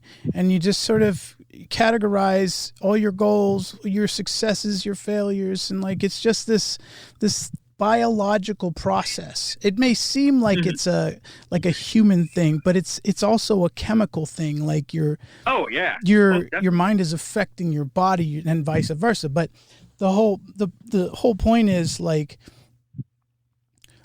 as we grow, we change. And each part of the world has their limitations. America has been free in a lot of ways that the rest of the world may or may not have. Maybe Canada's gotten a little bit better, but like other countries that are a little backdated in terms of where their society is and where it could be, let's just say for a sort of a layman perspective. But like they look at America as the free world, the free country, and they're like, this is where the ideas come from. And so they emulate some of those colorful, eccentric visions of, you know, black people dressed up like gangsters and like waving guns around. And it's this like this to them, I would imagine from another country's perspective that's been a little more tied down in terms of their freedom. But like to them, that is the expression of potential. And to what they know, you know, and so they sell. Hey, Mike, can you hold on? Hey, Mike, can you hold on 1 second? Because there's some background noise. I want to tell them to be quiet down really quick. Sure. Hey, guys, can you quiet down a little bit? I'm on a podcast. That's right. Thanks, bud. Okay, sorry about that. Go ahead. Oh, no problem, man. So, again, like, when it comes to people and what they choose to go on about, like I have respect for even people I don't necessarily like find tasteful, you know, or even like somebody like Jordan Peterson. I talk about him a lot, or mention him a lot rather. He's a clinical psychiatrist or psychologist who found an opportunity to speak in what he believes in. But at some point his life events took a change. His wife got deathly ill, and he had to deal with that, and a couple events happened, and eventually he was on the same drug that killed Michael Jackson, and benzoiapine or some shit like that. Anyways, so Yeah, something like that, benzodiazepine. There we go. So he got hooked on this, and he went everywhere he could in North America to find help to get off this drug, which come to find out, this is like damn near impossible to get off of, right? They go to another country, I think, and then eventually end up somewhere in like Russia or somewhere in that region of the world. And they're in this like bunker of a hospital, and there's mentally ill people around. And this is Jordan Peterson. He's prolific, right? He has studied something so controversial and summed it up in a way that moved me. He talked about the Bible. He kind of broke it down in sort of a layman terms, like, look, this is a representation, and so I could digest it better, which to me was like a grandfather who was finally not afraid to hear what the new generation is listening to. So he's like, oh, I could dig this. So that was kind of how that relationship formed. Now, I admire this man, but I also have seen what exposure to the masses can do to a person. And, as a fairly new species and trying to navigate what fame does to people. I mean, we have a long list of people who have just succumbed to the crushing pressure of fame. And it's always a sad story. And some of us idolize, some of us don't give a shit who died. But see, but that goes back to the idea too, where it's just like a lot of these people, that goes back to like mental health or your sanity, where it's like, it crosses the line where they're trying to fill this void of happiness. So they're not themselves. They're trying to get that accepted. They want that, look at me, acceptance. Like, don't get me wrong. I have that drive too, where it's like, yeah, I want to be successful too, but I want to do it on my own terms, and it's not going to fill my void, where I already know the difference. Like, I already know what I'm going for to get to that level, where luckily I learned that a lot sooner than later. Because a lot of people think fame is going to make them happy. They don't think money is going to money will probably buy happiness. Like, don't get me wrong, it eventually buys things that make you happy. Sure. But it's just the idea, but they're looking for something. They're trying to fill that void. Everyone has that void, but once again, it goes back to being authentic to yourself and finding things that make you happy. It's like, that's what people think, your sanity and your health. I always put happiness in health, because you have to do what you can to be healthy and have sanity. Sure. And that's what sucks for people. I know this one person, they always talk about, I want to become a millionaire. I'm like, okay, why? Because I want to be a millionaire. I want to be happy. I'm like, but right now you're not happy doing the stuff that you're doing to try to become a millionaire. So what's going to make it different doing the shit you're doing now to make you happy if you're a millionaire? So people always want to try to think, like, don't get wrong, it's a good goal list, like a goal. Yeah. There's nothing wrong. That's a whole different thing. Like, if you have goals and priorities and stuff, that's totally a different thing. But they're trying to fill that void. And that's why I always, when people say celebrities and athletes and influencers and stuff, where I'm just like, okay, like, sure, like, whatever, bud, do you. Like, I'm not judging or anything like that. Like, I don't do that, but I have strong opinions on it. And I sit there, I'm like, okay, like, do you, whatever. This is my opinion. I don't criticize people when it comes to that. Like, it's just, you got to do what makes you happy. If it makes you happy, do it. For sure. But don't be miserable and then make everyone else around you be miserable. Yeah. That's the thing. Yeah. Well, I have a great community of support when I am feeling low. And it does happen. And no matter how much I feel like I can grasp reality and really hone in on self-awareness, I am still human at the end of that. And I do believe that I am a piece of the miracle that life is. I do believe in that. And I think that's the thing that I try to remember is any of us alive and breathing, honor life with what we do. And the people who have died leading up to today, and no matter the cause, coronavirus or, just a bad lifestyle, either way, those people were brothers and sisters and sons and daughters. And I'm not trying to virtue signal or be super righteous, but when I think about people now, understanding where my pain came from, because like I said, until I turned 40, I didn't know my problems were what they were, and that there was a solution, and that and there was this time period of my life flashing before my eyes, and looking back at all the decisions I made based on what I thought I needed, and the detriment of avoiding complicated things because I didn't want to commit to the hard work, and then destructing opportunities, and looking back at why I did that, because it came to my mind in a negative way, a negative identity of you're such a you're a wannabe. You'll never measure up because you can't stay consistent. You don't have the discipline. This was the conversation I was having with myself, and to think that I could ever support somebody else, like from an authentic, like you mentioned, being yourself, from an authentic place in my heart, to think that I could comment on someone else's process didn't seem right after a while. And this is my journey. This is what's happened to me. I am what I am, and I like it. So, but like people, when I think of a news story about people that's really tragic and sad, I put my family members in those situations. And it could even be like a police officer is a family member and is in the face of a very dangerous situation. When it's down to the nitty gritty, that's the father of children. That's the husband of a wife. That's the brother of a sister. You're humanizing them. That's what people like. That's what gets me like annoyed with, like the mainstream media. I'm not talking about like regular media, but the mainstream media. They don't show that side. They don't want to humanize it. It's all like, oh, this is what's wrong. They deserve this. Da da da da da da. Like, for example, the couple that pulled out the gun on the protesters that actually went on their property. I'm like, it was their property. I'm like, okay. And people are like, oh, and the media goes, they pointed guns at protesters. I'm like, yeah, but they broke down their front gate and walked on their property. I'm like, of course, I think the machine gun was a little bit extreme. Gun's a gun, bro. I mean, it's damaged. Yeah, exactly.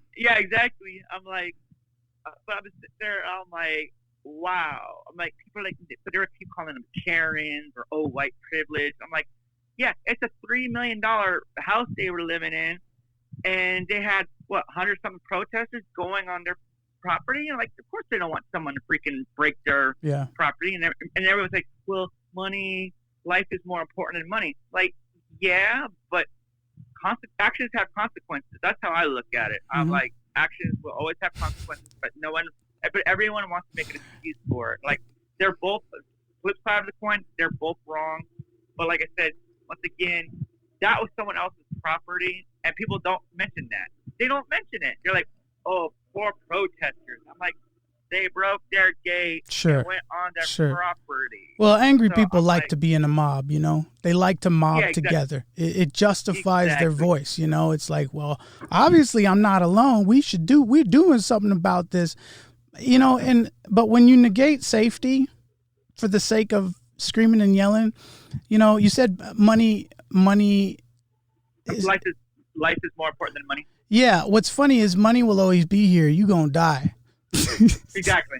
So true. It's whatever you want to be important. That's what's important. And if it's money at the time, it's fucking money, bro. Money will buy you a new room in a house or a bigger house so that you could bring other people who are trying to get up on their feet into your home and you can support their ass. Because the government has its limitations. Look, the government of your home is what you should be concerned about, because the government out there is a facade.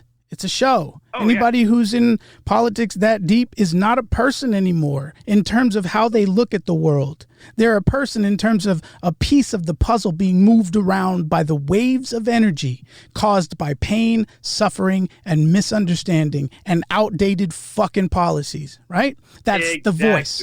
That's what pushes these people into these fucking corners, and then muscles come in with money and fucking mold them into this Bernie Sanders burnout. And it's like, fuck, who can last?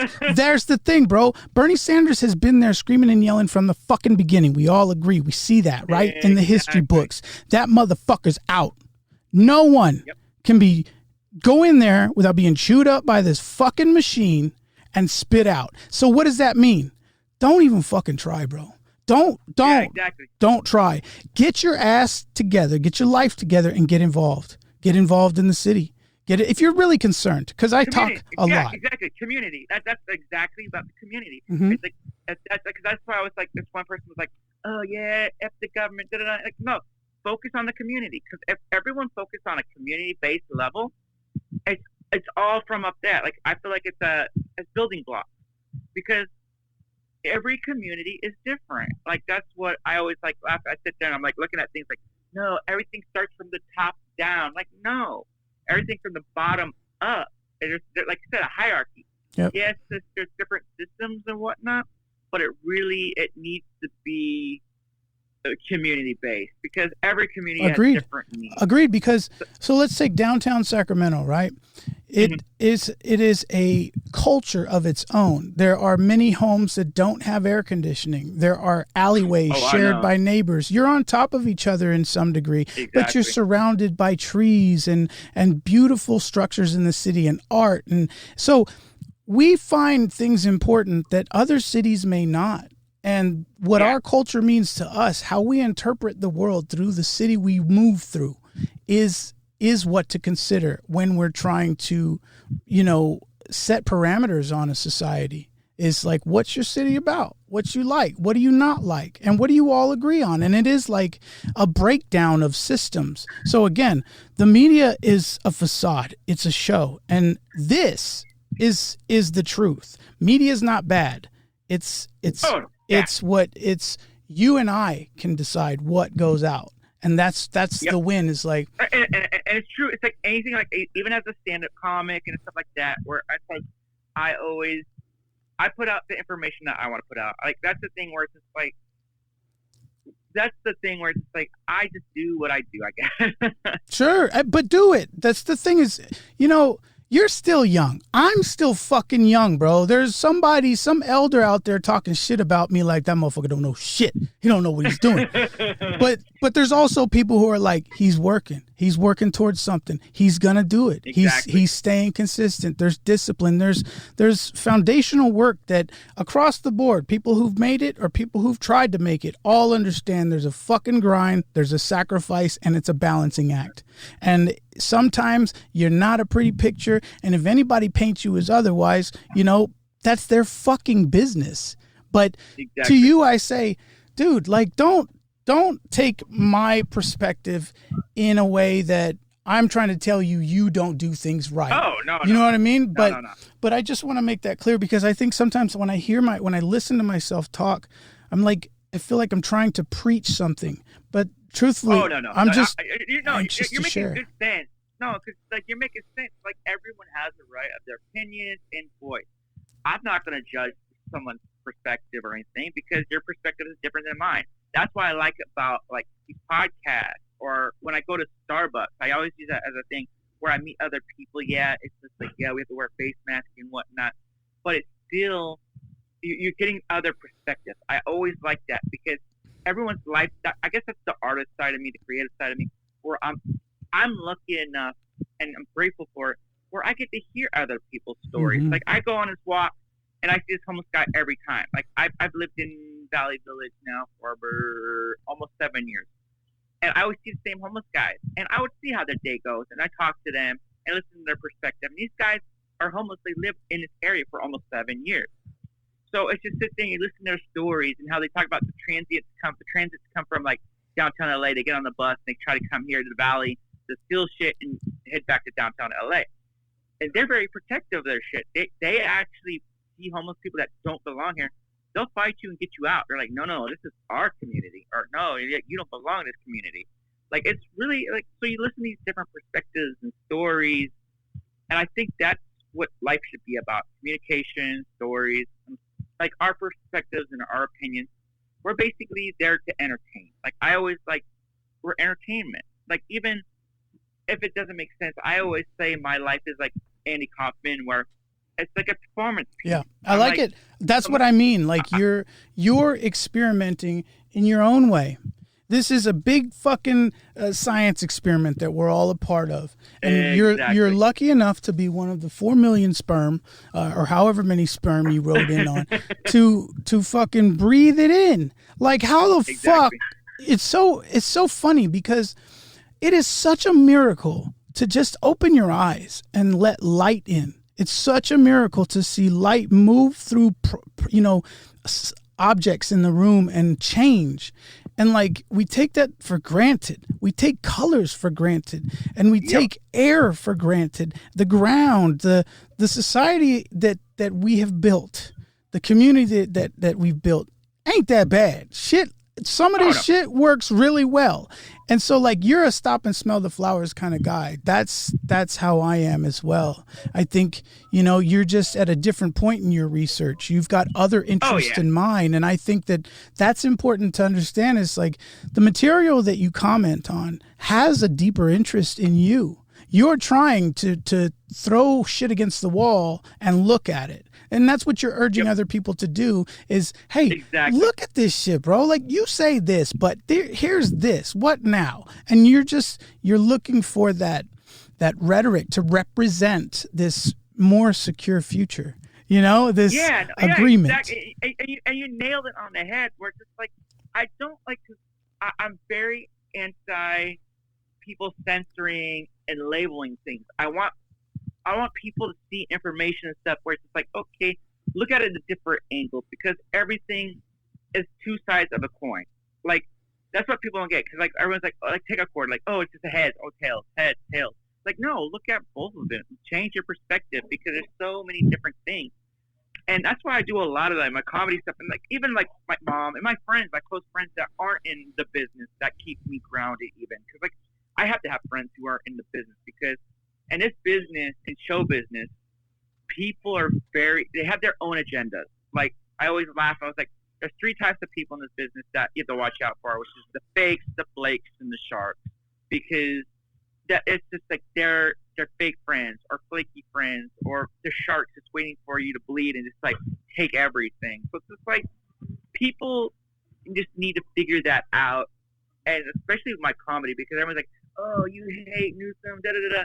I don't hate Newsom. Like, he's 4th generation millionaire. I definitely think he's neoliberal. He's a fake progressive. Like, I know he genuinely cares about people. Yeah. He wouldn't be doing this if he didn't care about people some way. I suppose. It's just his policy. His policies are fucking half-assed.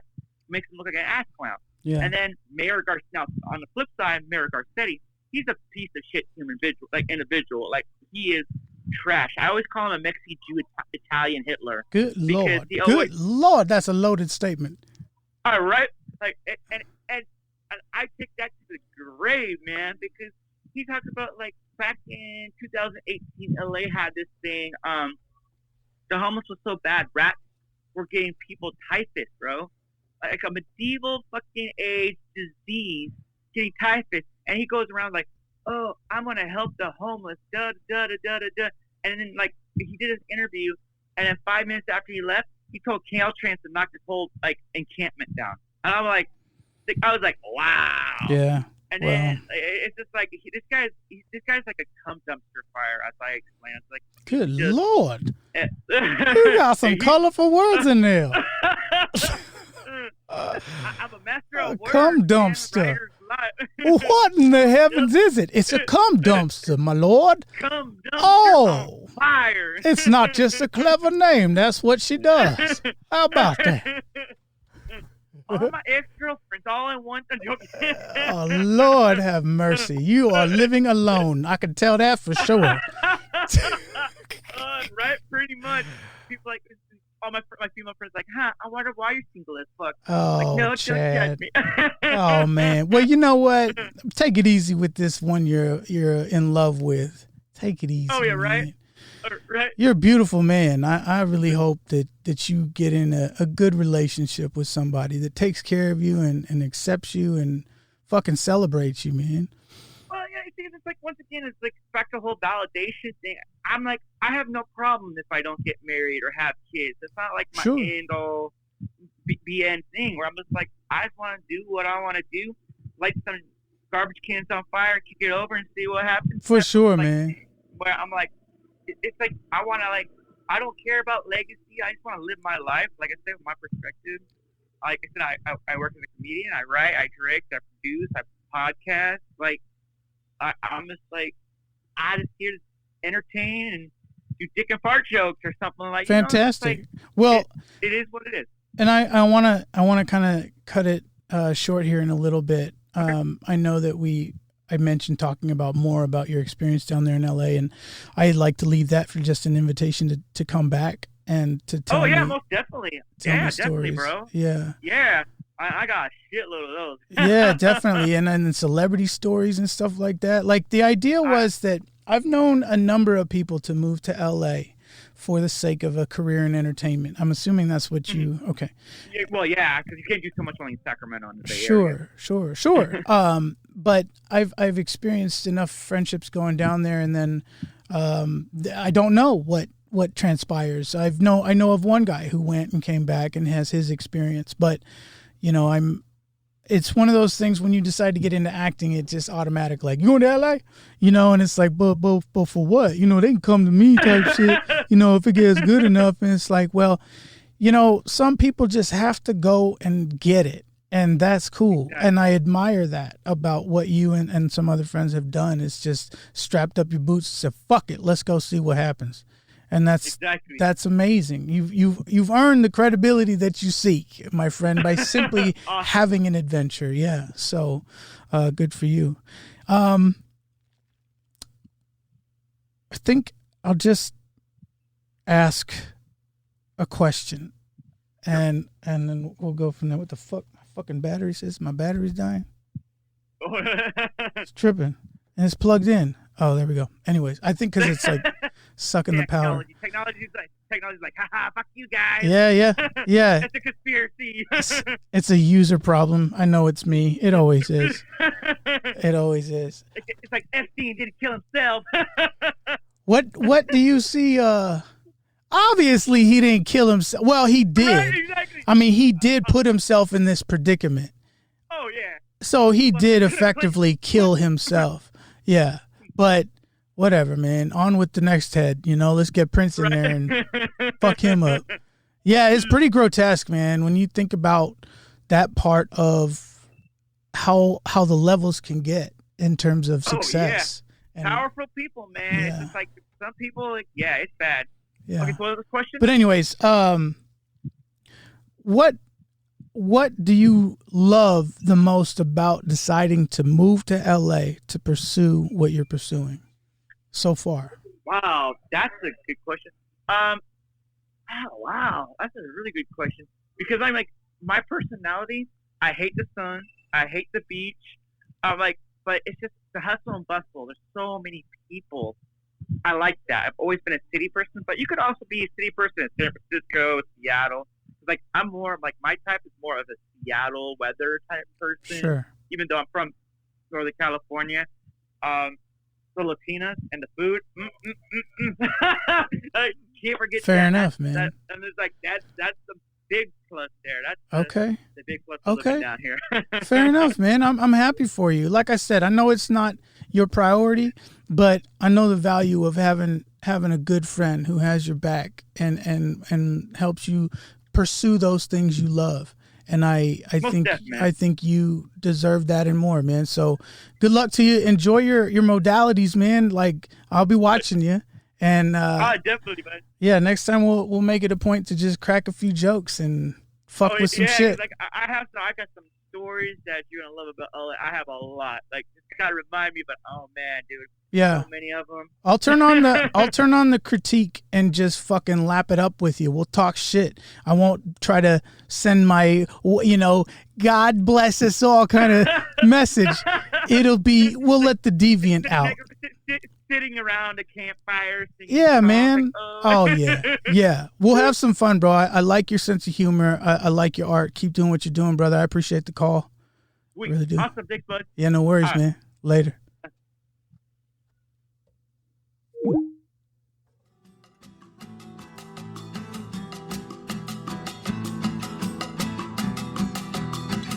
Well, everyone I ever meet goes here in this book, and now I